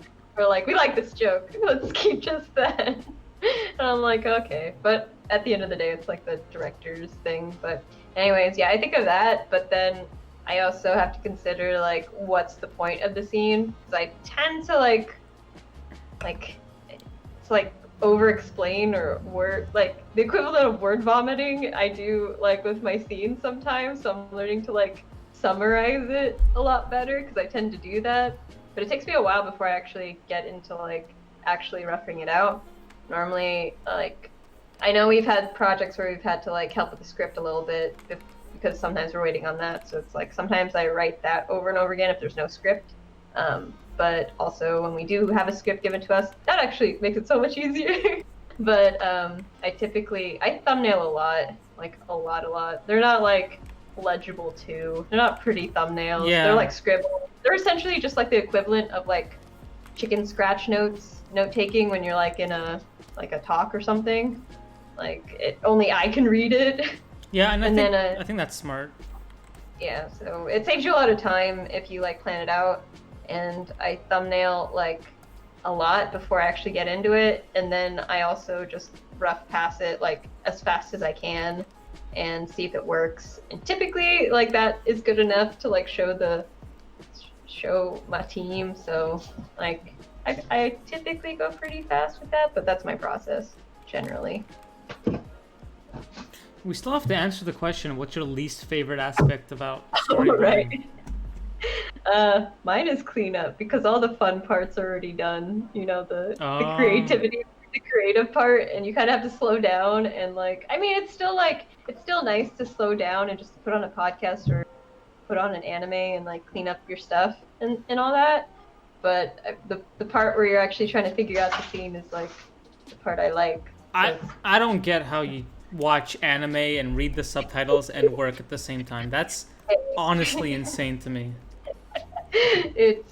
You get used to it. But you have to. They talk like in anime. They talk like every 10 seconds. You get an idea. It's fine. You get the gist of it. I guess that's fair. when they start yelling, you look over and see what they're yelling about. Or if they're like crying or upset, you're like, oh shit, I should look over and see Is that why when I asked you questions about ReZero, you're like, wait, that happened? the gist of it, you know? But also my memory sucks. Also, James, yeah, I will never forget Alien Isolation. And I still plan to play it because I spent like $30 on that game. So I have to. Wait, what do you like to listen to when you storyboard, if anything? I listen to shows that I don't really care about. Mm-hmm. Like, for instance, I watched Gilmore Girls. While working. I watched the full Gossip Girl series while working. I actually like Gossip Girl, even though it's trash. I mean I watched the whole thing, so I can't say anything about it. I mean, that's fair. It's like I watched all of Glee, even though I don't really like Glee, but for some reason I watched all of it. It's like guilty pleasure. I think that's the very definition of it, even though I don't like Glee. I don't know why I watched it. But then again, that was when I didn't have like cable. Well, stuff. I mean, clearly you liked it enough to watch. Yeah, but it's one of those shows where you're like embarrassed to admit that you watched all of it. I put on subtitled anime in the background specifically so I don't pay attention. Oh, that's pretty smart. What did you draw before? What do you mean? Community is great background noise for me because I've already seen it like 3 times. Yeah, I do that too. I watch. Okay, so sometimes sometimes I put on like Parks and Recreation. That I've seen, no joke, like probably 15 times. I think. Oh, the thing that I usually do when I'm cleaning up, I do put on stuff to watch and to like listen to. But if I'm like working on storyboards, I listen to the same song over and over and over again, just on repeat. So it becomes like background noise.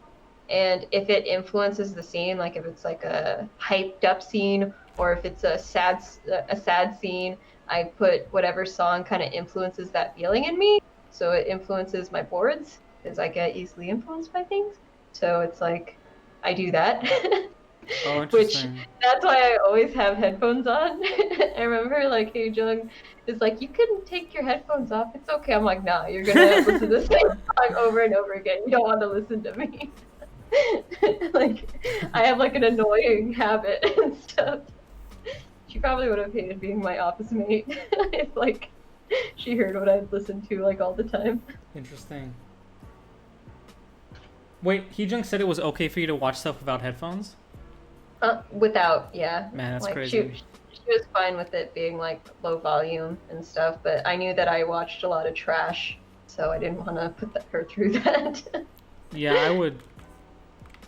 I would never submit anyone to watching like whatever the fuck I watch. I don't even know. Sometimes I'll just put on like random YouTube videos. Same. And lately I've been into like really trash reality TV, which like I don't know. The Batch, like I think Love Island. I fucking Love Island isn't trash. Love Island's amazing. It's the best show. British one specifically. It's the best show on TV. Okay. I liked it. when my brother stayed here, he's Neon Jelly Toast in the chat. We would literally watch 3 to 5 hours of Love Island a day. I think by the end we had maybe like 300 hours of Love Island put down in like 2 months. Y'all ever want to watch it? Yeah. Just watch season 1 and what is it, season 3? The British one? Season 1 and 3. Is 3 the one with the bromance? Yeah, I think, yes. Yeah, so you just see, especially season 3, because that one's probably the best one, in my opinion. Yeah, I think because it's so wholesome. Yeah, that one's the cutest. Yeah, and I think season 1 is a good like second best. I think just because the cast was like really sweet to one another. They were like a little family. Yeah, but I think that's when they learned that they can't have the cast be too close, and they have to give people like immunity. Yeah, because because they didn't really switch up it a lot, you know. Well, how this is slowly turning into like a Love Island stream. I know, but Love Island's so good. I got so many people into Love Island. It actually is very good, guys. I'm not joking. It's addicting. And I listen to music on loop. I sometimes draw in time with the music if I am drawing to slow. Whoa, that's sick. I will often put on music that's faster. Oh, that's kind of like how some people, like, did you know when you're working out, it's good to put music that like makes you like run faster, like pop and stuff, because you'll run to the beat and stuff. So like subconsciously, like you'll just do it. So it's always good to run with music like that. So it's kind of like that. That's so cool. Yeah. Oh, I know music. I've heard that music makes you work out 50% better. I don't know that seems like way too much. That seems like a gross exaggeration. It doesn't seem scientifically possible, but that's what I've heard. It kind of looks like Chihiro. Oh shit! Yeah, you did draw. Is that what? What else is from Spirited Away? Looks like this, right? Yeah, she looks like that. That's Chihiro. Yeah. What was her? Is that her fake name or her real name?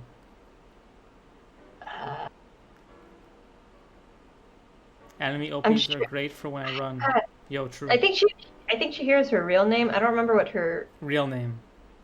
Like, Sen was that's her her fake real- name. Oh. Yeah. Thank you. I ran out of things to draw. Someone give me like a prompt. Favorite Ghibli character. You could draw No Face. Okay. that one's, or the frog from Spirited Away. Do like No Face, but you know that meme where he has like what's her name's leg, like sexy No Face. There's a sexy No Face. Yeah, it's when they like took Angelina Jolie's like leg because she wore this black dress but had like a really muscular leg, like sticking out kind of awkwardly in her split dress, and someone put it with Oh, that's hilarious. with No Face. It's really funny. It's like you have no face, and that's his like weird thing, and then he has like a leg sticking out with the heel. It's a really bad sexy leg. Hold on, I can do better. Here it goes. I don't know how to draw heels. Okay, this is really bad. I'm sorry, guys. I like it. Where he's like,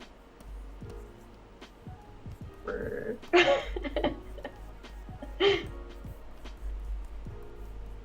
There we go. Such a good so yeah, the proportions don't make sense. That's a sexy No Face. Draw Final Fantasy. Draw a Metroid. Draw Final Fantasy 7 characters. Draw Halo. Oh, so many. Ooh, Mobs. Draw Mob from Mob Psycho. I love Mob from Mob Psycho. That was way more requests. Dr. Halo from MCC. I'm gonna draw Mob because I love Mob. He's such a good boy. I think that's like one of my favorite animes. I haven't played Final Fantasy 7. I played it when I was younger. I haven't played the remake because I don't own a PS4 yet. And everyone's telling me to wait till the PS5 comes out because it's what is it, backwards compatibility? Alright. Let me draw him. Cat Bus. Ooh, that's a cool one. I'll first draw Cloud. I'm drawing it as I see it.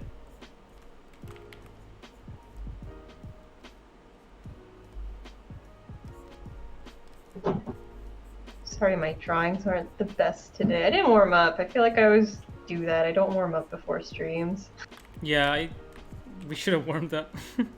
I wasn't thinking. My bed was so comfy, I couldn't leave it. It's my day off. You were just playing Ooblets. Shut up! Don't help me. That game has been so addicting for me. Is it good? Should I get it? See, I have trouble with like what is good because a lot of the times people don't like what I like. So I like it. It's in beta right now or early release or whatever. So they have a lot of stuff missing right now, but Do you know what ooblets is? I have no idea. It's basically if you put like Harvest Moon or Stardew Valley with Pokemon. It's like you find like ooblets, which are like these plant Pokemon looking dudes, and you plant them in your garden, and then they come out, and then like you can dance battle with other ooblets to get them, and yeah. So Interesting. That's what ooblets is. That's ooblets. All right. Yeah. I drew a cloud. Is this what you wanted? I looked up cloud. This is what came up. Oh, let's do things from memory. I won't cheat. Here you go. You can't cheat either. Okay. All right. We're gonna draw from. Someone give us characters to draw. We're gonna do it from memory. From memory. What do you guys do for a warm up? Okay, for a warm up, I will literally just kind of like just draw like super quick faces like that. Like just generic stuff that I've drawn a million times before. Same. I would do like basically my comfort zone and just keep doing it and don't keep the drawings and just like keep drawing it over and over again. Well, you know, you can always post your warm-ups on Twitter. Do Shrek from memory. Okay. And then cheating, because you already draw. Okay, wait. Let's do it. Okay. Let's start with Sonic from memory. Oh, I think I got Sonic. I don't get Sonic. Thank you. All right, let's try also, to draw. Thanks for the follow, Kexvio. Okay, Here's... Sonic.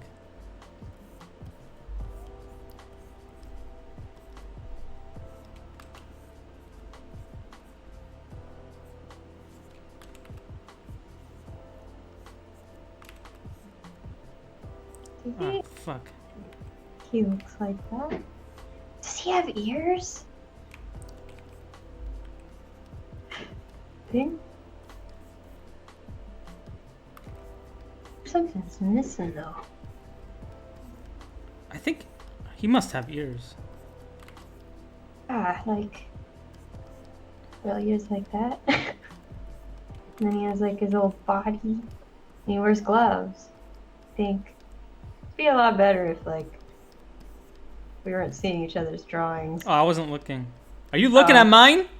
Can't help it. I have it like really like it's spaced out. I can't like. I'm not like cheating. I'm still going off of like what I remember. Is this a? Yeah, how do we do a poll? Who says the most accurate Sonic? Wait, I'm not done. This is not fair. Sayah Sonic looks like Sonic's grandma. Oi. Hey, no. Be nice. Alright. I'm trying here. Who wins? Catherine? Who wins? 1 or 2? Just put it down in the chat. 2. Daniel Sonic looks like the werewolf Sonic from the Wii game. Oh my god. 1. Easy clap. Let's go, boys. Wait.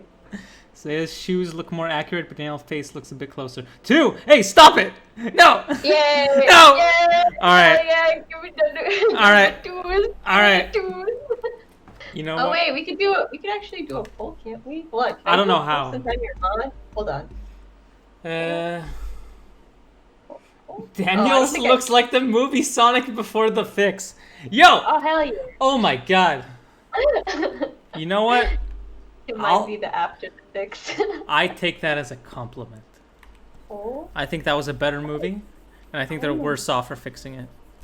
There's gotta be a way to do it. Straw Poll has Twitch integration, I think. I don't know what that means.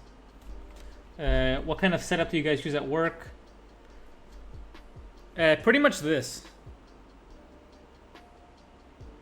Just a Cintiq and a PC. And they pretty much just give us Photoshop. Yeah. And we have like... we're not using it now because we can't, or at least I can't, because it's just too much work with the freaking Was that called is it VPN? What the fuck were we using? Yeah, we're using a VPN and an HPRG. And we'd use a program normally to show our storyboards and stuff, but I don't use it because my internet sucks, and so we do other things. We do not use Storyboard Pro in feature. Some people, however, Yeah. have started a mini revolution. They're really trying to get it up. And there's a group of people who are very adamant about getting the studio to use Storyboard Pro. I used to be one of them. When I first moved, I was the only one. I was the only one in feature who gave a shit. Now we have a coalition. Heejung, yes. Dude, like, I would have to like try it again. I haven't done it since I graduated, and I've been like too into Photoshop, so I'd have to relearn it. Storyboard Pro is so much better. It is like miles. Okay, no pros to Photoshop other than it looks a bit better. I like the brushes, but yeah, it has nice brushes and it has cool blurs, and you can do like film grain on it, and that's cool. can't they do that now in Storyboard Pro, or am I thinking of Paint or TV Paint? I haven't used it in a while, but I think Storyboard Pro can do that. But Storyboard Pro is a much better program. Opinions on Toon Boom. Like, fuck Toon Boom. Wait, Just what? kidding. Wait, Storyboard is under Toon Boom, I'm just kidding. right? Or do you mean like the animation program? Animation program. I could never figure out, but I'm pretty sure it's just because we weren't taught very well, or at least maybe I'm probably just stupid. That seems more likely. I remember the way I would do blurs in Storyboard Pro would be like, okay, let's say I was drawing a ball. I would copy this ball, paste it over here, blur this slightly, paste that, copy that, put it over here, lower the opacity, blur this even more, copy that, paste it over here, blur that even more, and that's how I'd get away with doing motion blurs. It was brutal. No, that's actually how I would do it. I had to have my blurs. I don't remember Toon Boom being taught well. I could never. Yeah, I don't think we got taught Toon Boom very well. Same thing with like Storyboards Pro. Our school never like had the latest one. We'd always have like a really old one, and we'd have to buy it if we wanted to use the updated ones. So it was very hard. Wait, Q, does that not take forever to do? I've never used TV Paint, but I animated my whole film in Toon Boom using bitmap. And My student films in TV Paint, and I would board in TV Paint. all right, Sarah, let's draw Peter Griffin. Oh God, I don't remember. I haven't watched Family Guy in so long. Wait, really? Yeah, I don't really like the humor in it anymore. It's very. Oh yeah. to me. I It have. was really repetitive. The older ones were like really great, but I don't know. Just I got tired of it. It takes like 1 minute extra to do a blur. Well, yeah, I guess if people can figure that out. My school never even taught me to storyboard. I had to learn that myself. Yeah, schools need to do a better job with teaching modern methods of storyboarding. When I was in school, we still pinned up stuff. What? You pinned up stuff? We pinned up stuff and we had to pitch it with like we had like a big stick and we tapped on the walls and we pitched that. Why do I have stuff? Nancy Beeman. Well, okay. I still like that class though. I know everyone hated it. I think I liked it because she liked me. Are you drawing Peter Griffin? Yeah, I don't remember what he looks like at all. I don't know. So he had a shirt. I remember the shirt. All right. Yeah, he had eyeballs. That's something he had. Wait, they overlap, right? No. Don't say it. I'm trying not to. I don't know if they do. This is what Peter Griffin looks like. I don't remember what his hair looks like. It's like, no, that's not what he looked like. Shoot. What did he look like? He definitely has something. Okay, I'm starting to think he looks way too cute in mine. doesn't look like this. Okay. I'm just gonna give him this hair. Oh god, this is not what he looks like. I know it for a fact. This isn't what he looks like, but it's okay. Oh, I got it. I got it. Easy. We got this. Is it? Eh? That still doesn't look right.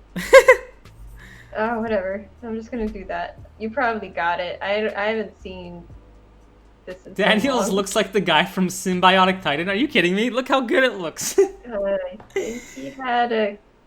Because he was chubby. Yeah, I can pull up an image. I don't think I got his nose right. Is it... All right, let me pull up an image. Okay, yeah, pull it up. All right, I'll look at what you did now. Uh, I'm gonna stop there. Yours looks a lot better than mine.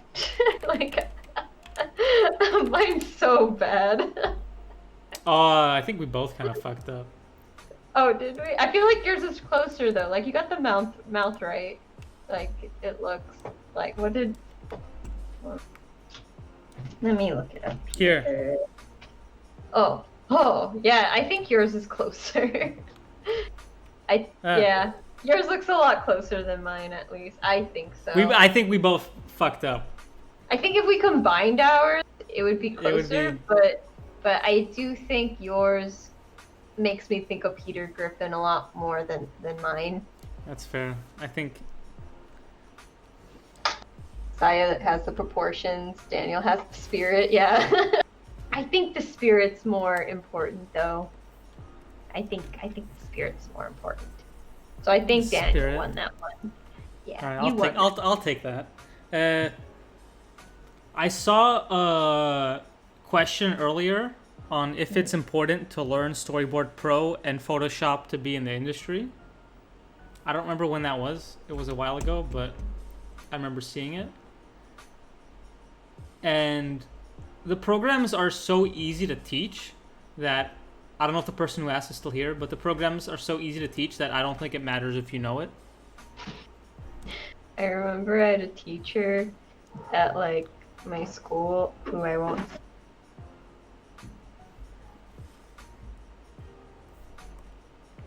Sarah? Is she? You still there?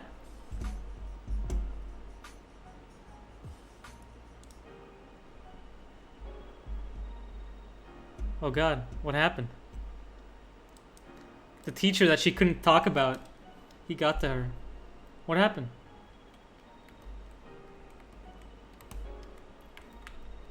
Alright. Oh, okay. I didn't kick her out. She's still here. She's still in Discord. Alright. I'll do it myself. Alright, Pikachu. Let's go, let's do this.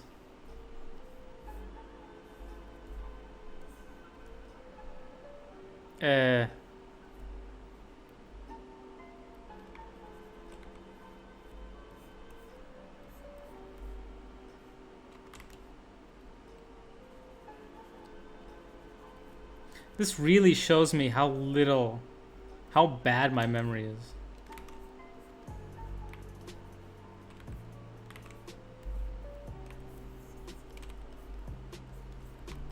Oh god.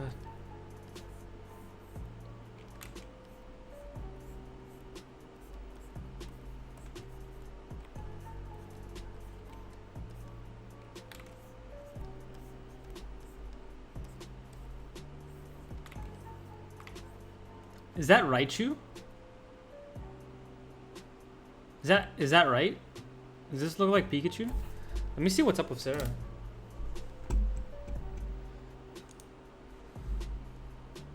Oh, she's not in the Discord anymore. I feel like she disconnected. All right. What do you guys think about this Pikachu? Is this how he looks? A lot of these programs are so easy to learn after hours. Yeah, honestly, I think Storyboard Pro you could actually teach in like 30 minutes. Reminds me of a gummy bear. Yeah. Her cat hit the router. and she got disconnected. Looks like a knockoff. That's actually a pretty accurate Pika. Is that the pre-evolution? Minus the belly? Well, you know what? Belly's gone.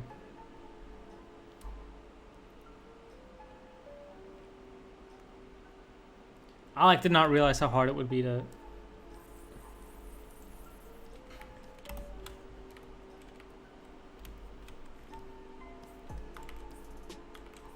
What else can I draw from memory?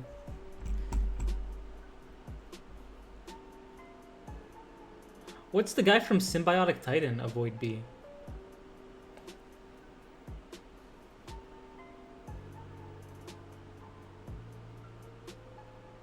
Alright. Halo. Oh, I'll draw Halo. Okay. He's got a...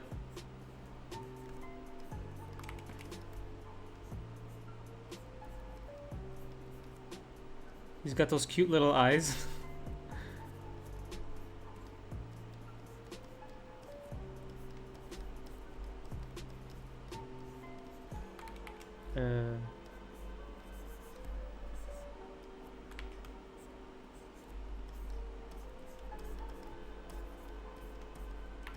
She said she'll be back on in a second. For now, you guys get the Halo. He was a nerd sidekick with a white button-up shirt and glasses. I just remember the design. I didn't watch the show. Oh, from which show? Oh, Symbiotic Titan. Right. My bad.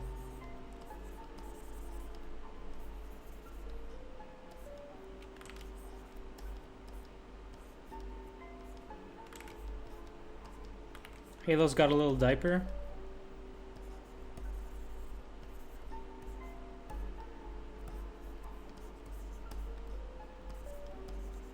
Is this Halo? Big boobies?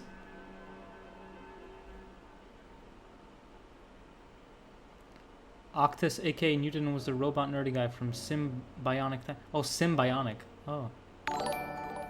Thanks for the follow, Lizard P. The eyes are on point. Thank you so much. He's got cute little eyes. Alright, that's enough of that. You like his sunglasses? What was that one tweet that if Halo's sunglasses are orange, why isn't everything he sees orange?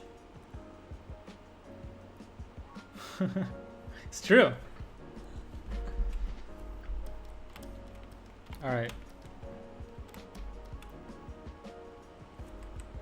Trying to think of something else to draw. I'll draw more astronauts.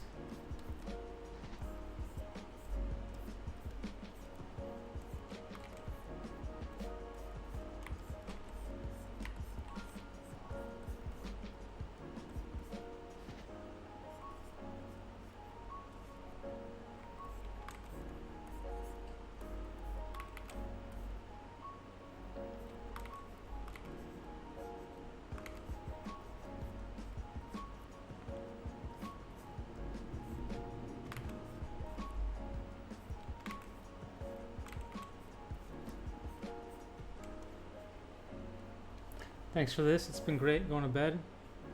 Good night, dude. Thanks for coming. Draw the samurai guy from Ghost of Tsushima. It's just a realistic looking dude. Okay. I'll draw my guy though. My guy from Ghost of Tsushima.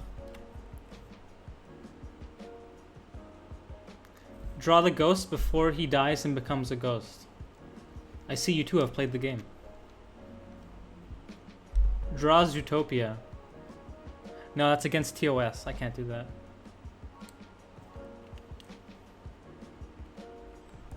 Okay. No joke.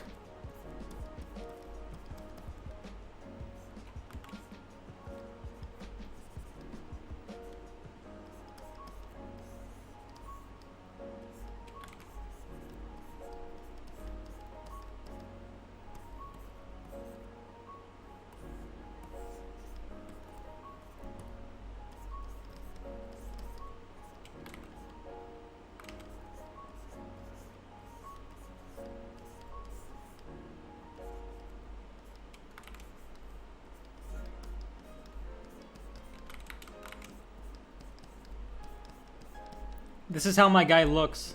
I don't know how he can see. TOS, more like BS. Yeah, you got me there. But I no joke, this is one of the options. It kind of has like little little slits in it.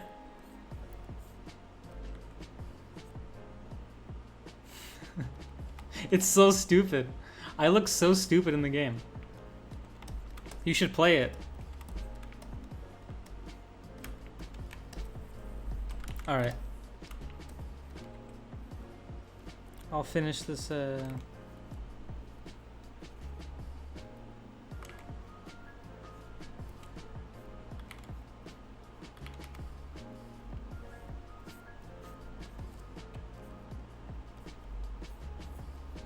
Astronaut character.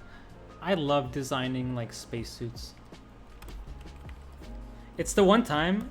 Do you guys ever feel like scared to push like shapes in ways that like for instance for faces, I always kind of like end up doing like a face like this with like normal kind of shape language. I'm always scared to kind of push the face in weird ways that I see people pushing. Face like this with like normal kind of shape language.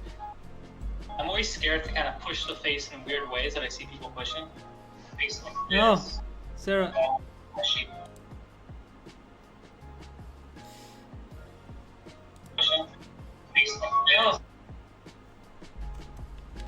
I'll wait till she mutes me.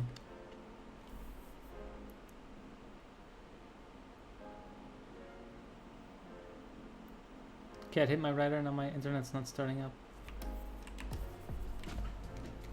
Sarah, you're on Discord. It works.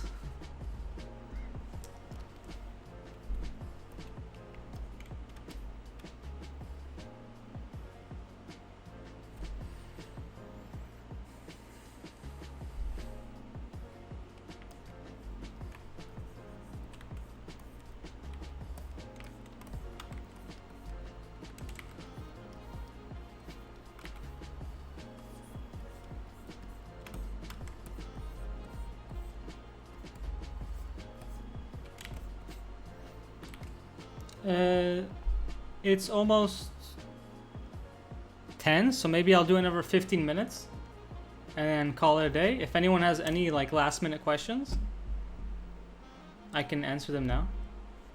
And keep in mind, we are gonna be doing this again.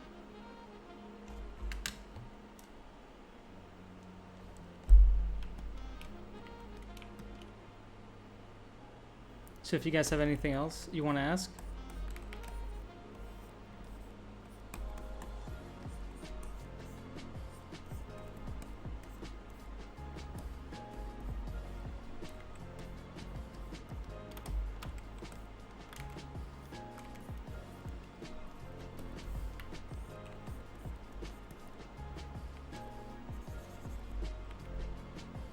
Sorry if you've already answered this earlier, but is it hard for Canadians to get work visas at US studios? Okay, so I'm actually a Canadian.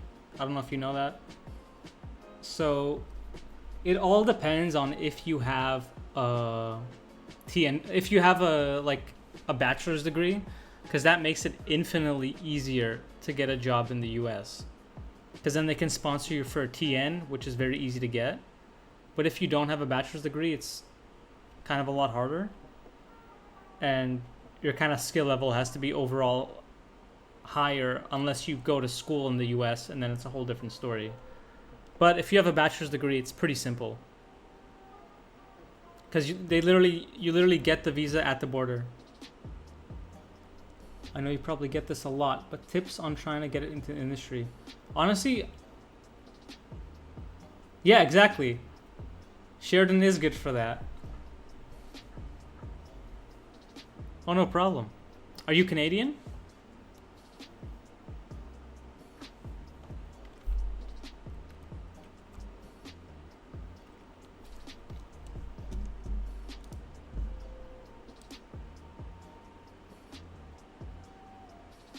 Oh.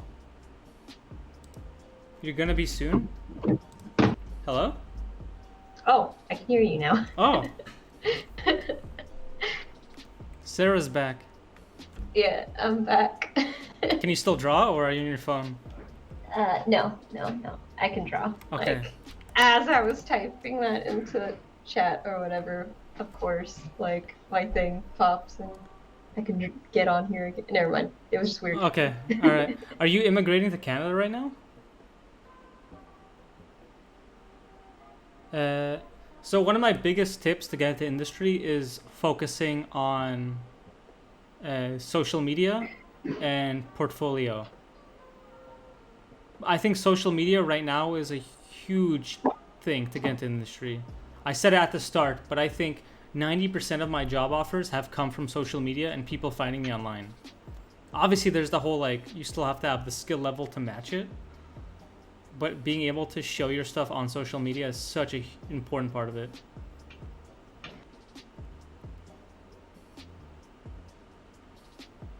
And then also, like, obviously each kind of, if you want to go into animation, there's a whole different side of that which you have to work on.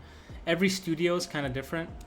I know they say don't match your style to a specific studio, but honestly, if there is a studio you're trying to get to, it does help to kind of draw in their kind of house style. If you look at people that, like, you know, work in certain studios, they draw in a certain way, and kind of that does help.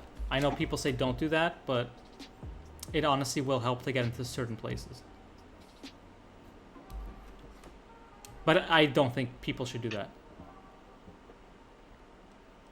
Yeah, so you said that you said earlier that, like, it sucks to not get people looking at it, and yeah, I agree, but honestly, just focus on getting a recruiter to see it and don't worry about how many likes it gets, and just keep posting it.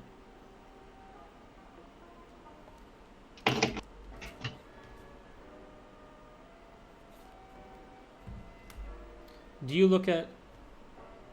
Oh, no problem, dude. Do you look at Instagrams and give generic critiques? What do you mean? Yeah, what does that mean? Like in general, or do you mean like right now?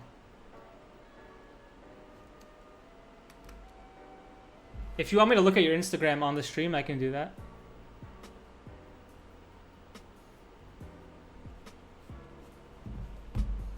Also, one of my ideas for a future stream is to have, before the stream, to get a bunch of, like, portfolios for story, and then kind of review them on stream.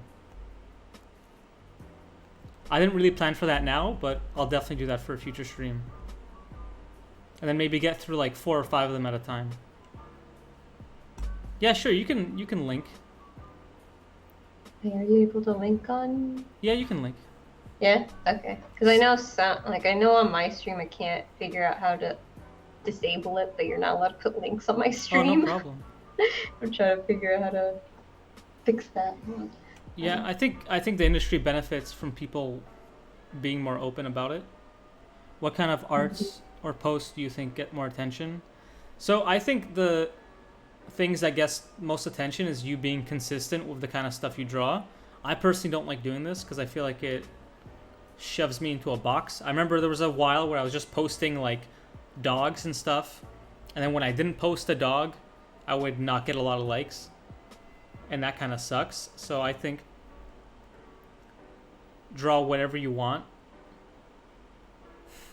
Honestly, I think that's the best way, because then you'll get people who follow you for just anything you draw, and not specifically people who like dogs following you. And I think that's the best way to form like a really good, like, genuine audience, is people who follow you like no matter what you kind of draw. But on that sense, also draw what's it called? Relatable comics. That's really hot right now on the Instagram and Twitter scene. Really fun to do too. Yeah. Like tap into whatever like awkward funny thing that happened. It doesn't even have to be like something it doesn't have to be something like important or serious or anything.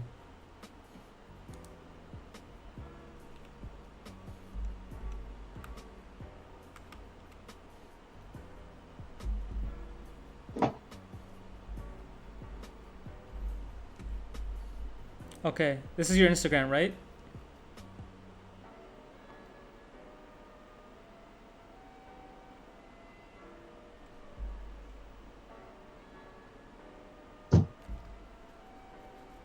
I guess it's kind of too late since I showed it on stream, but okay, cool.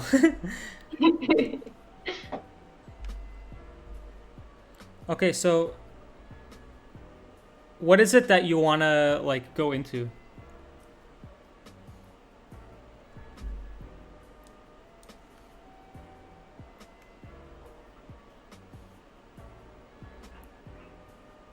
And Sarah, you could also say if there's anything that comes out to you. I gotta make the thing bigger so I can see. Oh, is it not big enough? No, I can see it now. Just my screen. It was Okay. Really small. Is this a So this story? is just this is just her Instagram. So to provide Okay. general crits. Well, I think personally, I really like personally seeing this kind of stuff. Mhm. I like stuff that kind of tells a story and evokes a mood. I don't know necessarily if this kind of stuff works well on Instagram. I just think this is the kind of stuff that I like to see personally and what I think. So for instance, for story people, this is good. I like to see this. Oh God. Yeah, I think it depends on if you like. Oh my god. Ah. Okay. What did I see? I think. Wait, what was the? Is there like specific things I have to look into this, or was it just general? Just general like critiquing her Instagram, I guess. Because I think if it has to do with like trying to build an audience more so, I would not be the person for that. That is more Daniel's territory. If you're trying to go for like a specific job or something, I would and try to get noticed that way. I would definitely try to focus your content to like if you want to do story, put more story stuff. If you want to do just whatever, you just do it. Yeah. So I think this is good if you just wanna do whatever. I think this is perfect. You just keep posting stuff like this and keep working on your stuff. But if you do want to go specifically into story, this kind of stuff is great. Like the fish one. Yeah. Also, fan art's also good. I noticed someone noticed the Owl House fan art. I don't like to do fan art, but it works well, especially on Twitter. Yeah, like I know my most popular post on my Instagram is probably the redraw of like the Sailor Moon thing, which I think I did it the first wave when people did it, but definitely fan art. I don't know. I don't got any issues with fan. I like fan art. I like it too. Fan art. I do Yeah, like it's fan like- art, but I just don't draw it personally. I don't know why. But this, what are you talking? This is fan art. What's fan art? That's this right here. What is a fan art of what? What is it a fan art of? It looks like Buzz Lightyear. Oh no, it's not! Stop it! It's not Buzz. Fan. No, Buzz Fan Lightyear. Buzz Fan Lightyear. Is it hard to create animation? In what sense? It's time consuming if that's what you meant.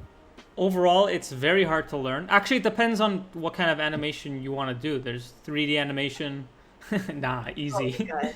3D animation. Fuck that. There's so many. It's so hard to me. Yeah, I've never even like delved into it, but there's so many types of animation that you can really go on for so long. There's like 2D rigged animation, which I didn't think was that complex, and then I saw some people doing like absolutely insane stuff, like Cubum Lee. The rigs he makes are like absolutely insane, and the stuff that like what's it called, Mercury Studios does. and then there's hand-drawn animation, which is like a whole different beast, which is incredibly hard. It's incredibly time-consuming. You know, I would say animation in general is pretty hard. Yeah. Because you do have to go through a lot of like you have to really educate yourself on it. So there's like a lot of elements to consider, a lot of planning, and just you know, I'm just gonna say animation in general is really hard. 3D like is hard, especially even if you like, I don't know. For me, I can't think the way that you need to think in 3D. I suck at 3D. Yeah. Which is funny because I originally was trying to go for a degree in 3D animation or with a focus on 3D. Then I learned I suck at it. I'm just not good at it. My brain doesn't work with it. Just I'm not good at it. That's fair. Yeah, I also I don't get it either. I'm just too lazy to clean up in colors, so rigging is good for me. Man, the stuff you do with rigging is like absolutely insane. I don't get how you do it. I can't figure out rigging. We had to do a project at my school where our junior project was a full 3D film that we did entirely on our own. And like it was rough. Like I am not a 3D artist or animator or anything, and I will never touch it again. So meh. Yeah, that's fair. And you never have to.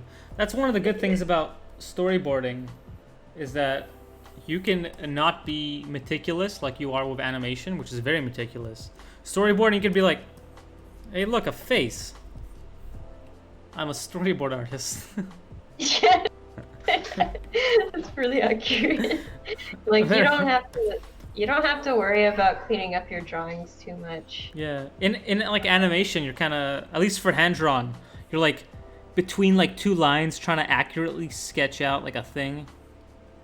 And that's too much for me. That's hard. It takes a long time. It's frustrating. It's rewarding when you finish an animation. Like it looks so like, oh, I like getting the end product and stuff. That's all fun. But then like, I don't know. It's just too time consuming. I'm so like impatient. So I think that's why I like storyboarding, because it's just the gesture and stuff. Yeah. You gotta clean it up.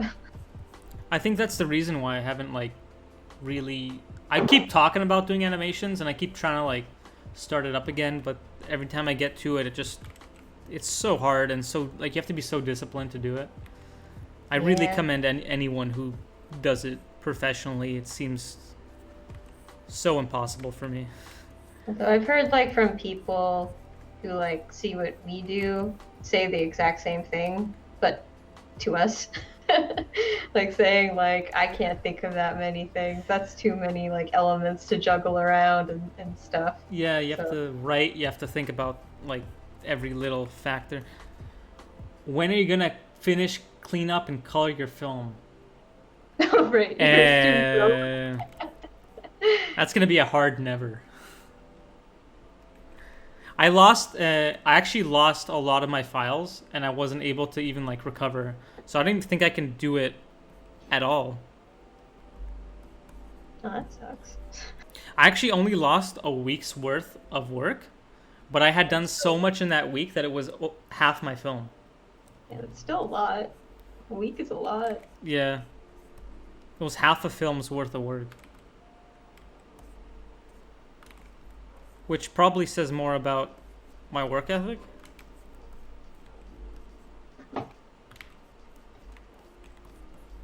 I wish I was more disciplined to like do an animated thing. All right, Squash Cake. Thanks for coming on. Catch you in the next stream. Yeah, I think we're gonna collaborate again next week. Yeah, I think on my channel next week. On Sarah's channel, so you guys should check that out. And my stream thing is Sayah Milmew right now. Oh, yeah. I'm trying to change it to Millie Mew. I fucked up. Wait, what is it? It's Let's write Sayah it. You should write it on the page. That's right. So hold on. Everyone can see. Sayah Mill You. Yeah, There you go. everyone go follow her. She streams way more often than me. Not, I haven't been doing a lot of art related streams. I'm going to, because like I've been having tech issues, but I finally got them kind of fixed. But I mainly have been playing games because I don't know, I need a break from like work related things. Yeah, I remember I asked on my Instagram if people wanted me to, what games people want me to watch, and they're all just like, draw me a picture.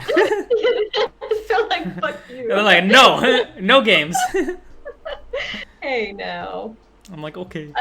Us artists, it's kind. You know, you should follow your own advice, though. You should, because you're like, draw whatever you want. It's your Yeah. fucking experience. Do whatever the fuck you want. Like, it's for fun anyway. Like, you still draw. I mean, I still like doing drawing stuff too, but I need breaks. I need breaks from drawing and junk. Yeah. I think because, like, at a certain point, drawing is just kind of work. Even though I've been enjoying drawing this, it's been pretty relaxing because I'm not trying to... I'm in my comfort zone right now, so I'm like, just drawing pretty girls. Yeah. That's always good. That's always what I, like, default to.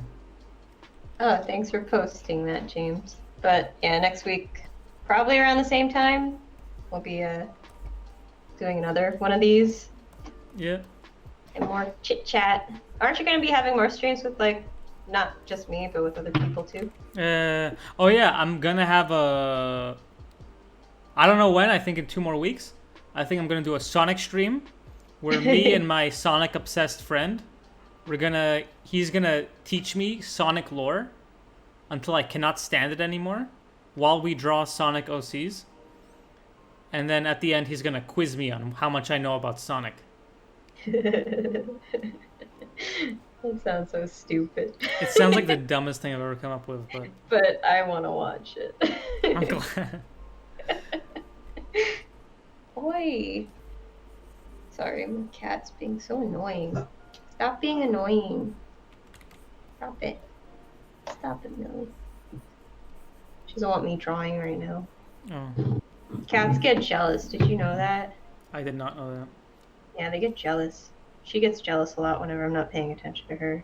She just sits in front of my Cintiq and stares at me. And I'm like, what are you doing? Oh, really? Yeah. And then I put her down, but she goes right back to where, like, it is and then starts attacking my pencil. It's like, do you want to eat? Like, Wait. you're gonna kill us both, cat. Fuck you, cat. I know. Yeah, I hope it'll be enjoyable. And not just annoying seeing 2 people draw Sonic for like an hour and a half. Oh, draw your OCs. Yeah, that's Sonic OCs. my Sonic OC. Yeah, that'll be your like finale. I don't know what I have to think about my Sonic OC though. That's gonna be a lot of work. It'll be a lot of fun though. Didn't they have that in like the newest, one of the newer games, where it's like gave you that option? To make your own Sonic? Yeah, make your own Sonic OC. It's like the one where they have like multiple Sonics from other dimensions. What the heck was that called? It could be some good wholesome cringe. Yeah. Hey, I don't think it'll be cringe, man. I think it's gonna be some quality content. Have a good night, Catherine. See ya. Thanks for stopping by. Bye. Bye. Bye. What was I gonna say? All right, cool. Thanks, Avoid B. Have a good one. Should we just do like one more question and then call it for tonight? Do you think? Yeah, let's do it. Let's do it. We have been going on for like. Yeah, it's been almost 3 hours. Whoa. Which is See, way that went longer. by fast. It did go by really fast. I thought it's been like an hour and a half.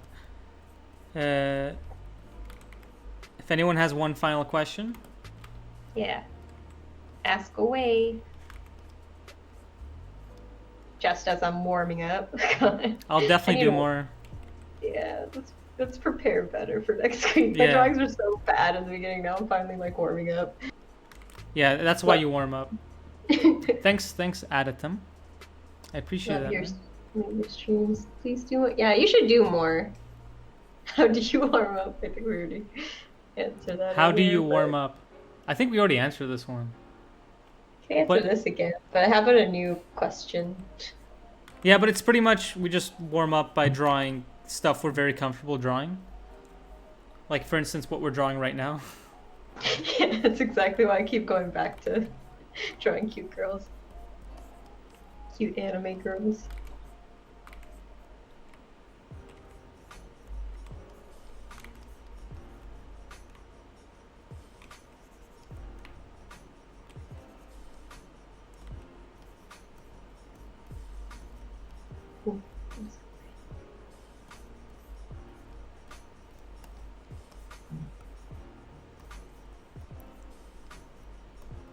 I love drawing fantasy shit. It's like all I do. Wait, you like Thanos-y shit? Fantasy. Oh, I thought you said Thanos-y shit. Thanos. What like Thanos from like the Avengers. What did That's all I draw is just Thanos over and over again. Alright, so I guess no more questions. Alright. Let me think of a question then. Do you have a question for me, or do I have a question for you?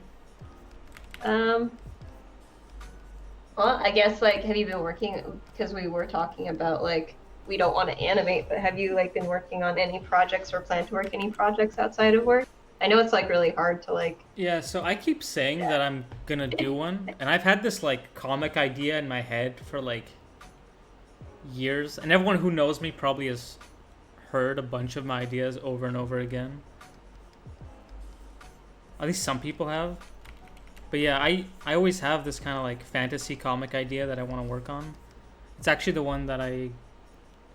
Oh, dude, go for it. Ask away. Yeah, go for it.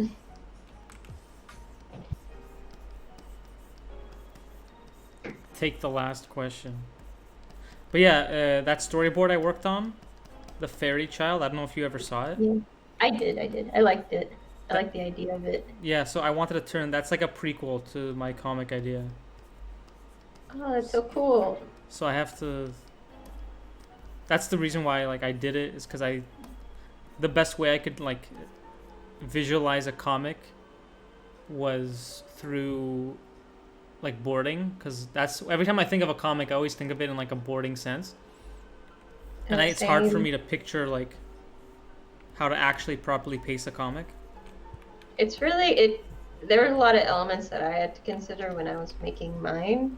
One of the big things that I did was like I just did the whole thing you were saying earlier where you do relatable comics. So I used that as my first thing because it was kind of like journaling in a way, the way I was doing it. And so I did one like every couple months, and I did that for a year, and that just made a full book.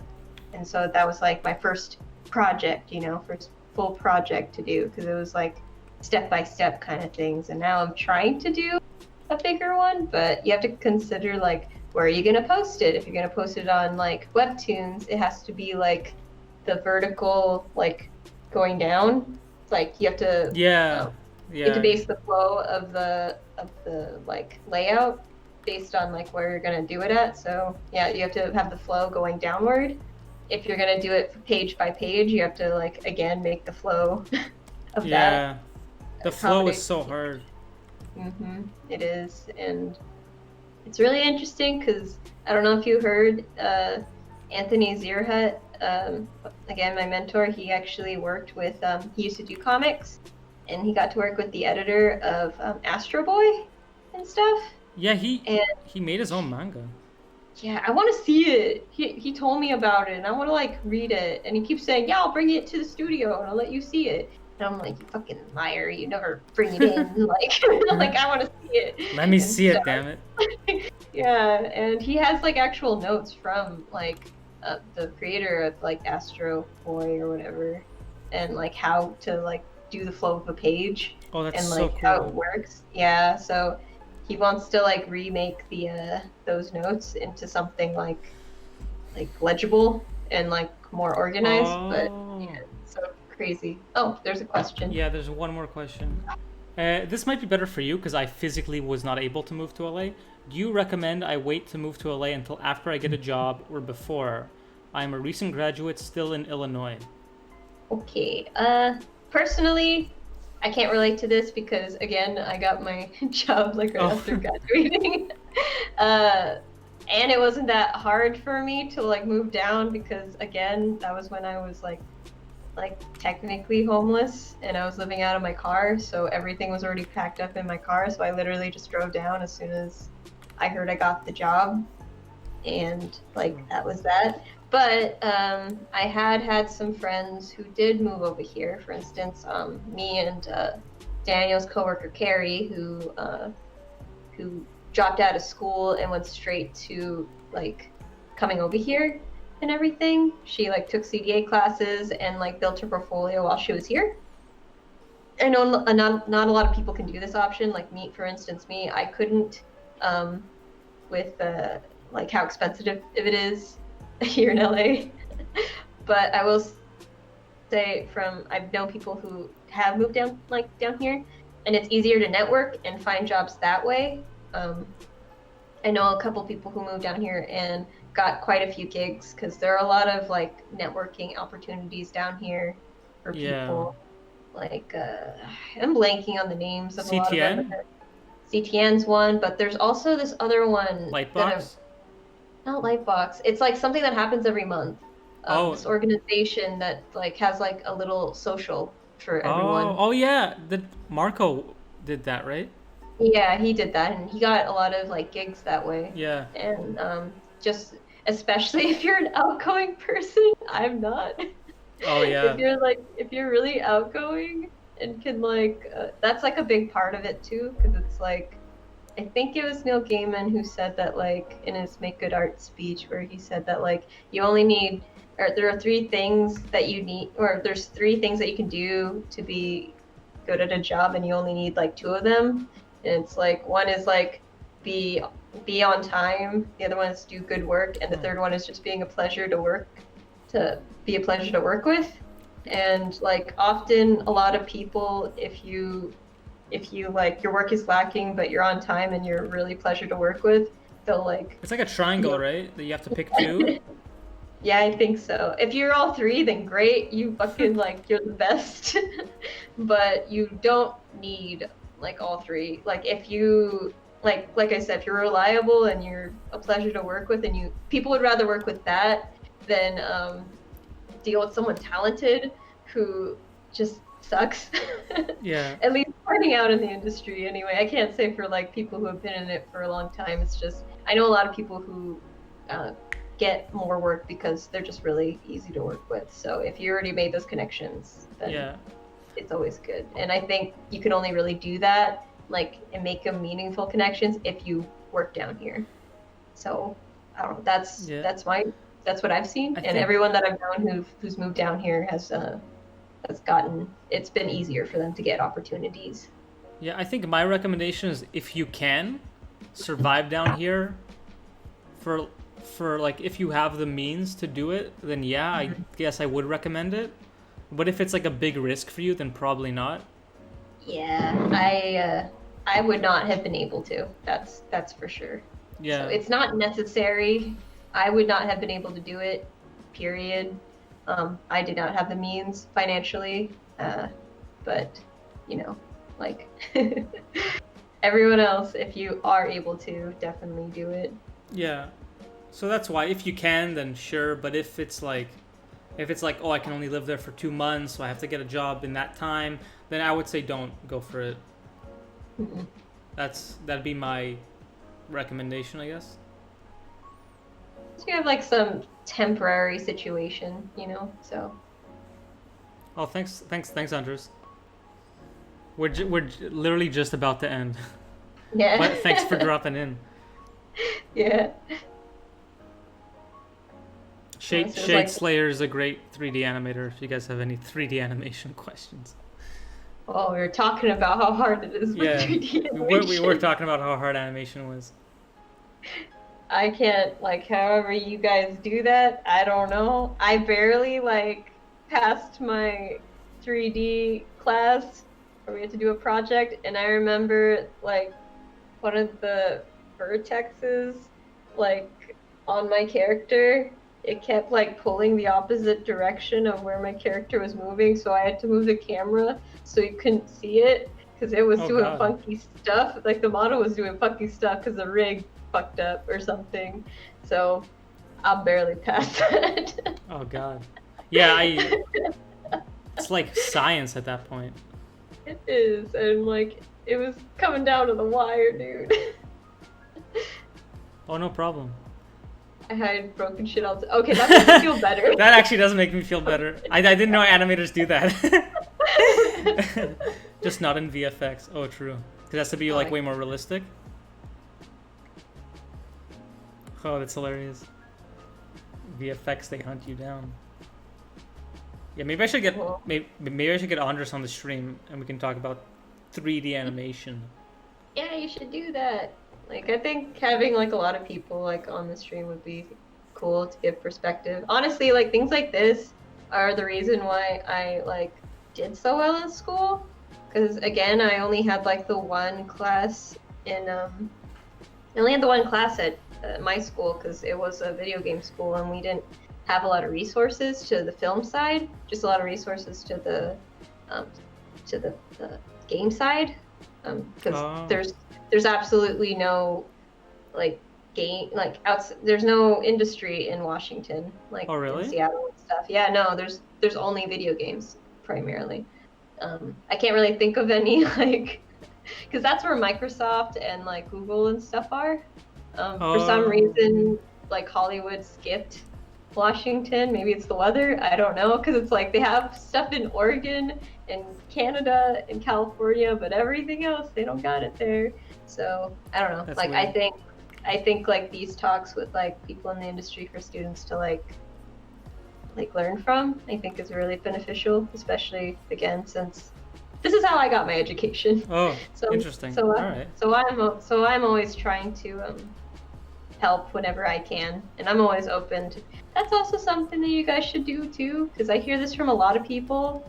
You guys can like hit up like artists for like critique too. I didn't know this was a thing, but when I used to share an office with Celine Kim, she told me like unless they're like super busy, typically like artists are like more than happy to give critique. Like if you email them and stuff. Yeah, I'm kind of bad on responding in that way, because it is kind of hard. But I think as long as the people who message don't expect a response and don't get mad if they don't get a response, then I think it's perfectly fine to do it. Because I've never been mad at getting someone being like, "Hey, can you look at my portfolio?" I've never been like, "Ah, fuck this guy." Yeah, I mean, why would you? Yeah, exactly. So you should reach out to artists you admire. Yeah, and like Celine even told me that like a lot of students would, she would give them critique at like CTN or something, and like she'd be say like, you can definitely show this to me like once you made the fixes if you want any more critique, and no one ever does. She only had one student actually like hit her up again going like, hey, I made those fixes, can you like give me any follow-up notes that I can like apply? And she said that like, yeah, I'm surprised they don't do that, because the only time that they like don't want to give you notes is when you're too busy and you forget to reply and stuff, or if they're like a really popular artist and they get overwhelmed by like emails. But I guess typically they like doesn't get a lot. I've gotten a couple and everything, and I've given critiques, and normally everyone's like really nice and polite and understanding, so yeah, that's also something. All right, I think we should call it now. I think so too. 10:05. All right, thanks thanks you guys for joining us. It's been really fun. 3 hours went by really fast, actually. Yeah, like I'm surprised. Yeah. Like struggling to like think of things to talk about. Yeah. And thanks for sharing, Cubo. That was awesome. Yeah, thanks guys. Nice. I'm glad you guys enjoyed it. Next week, Sarah's channel. We're gonna do another stream. Yeah, it's so right see you here. guys there. Yeah, it's right here. Okay, bye, guys. All right. Good night, guys. See ya.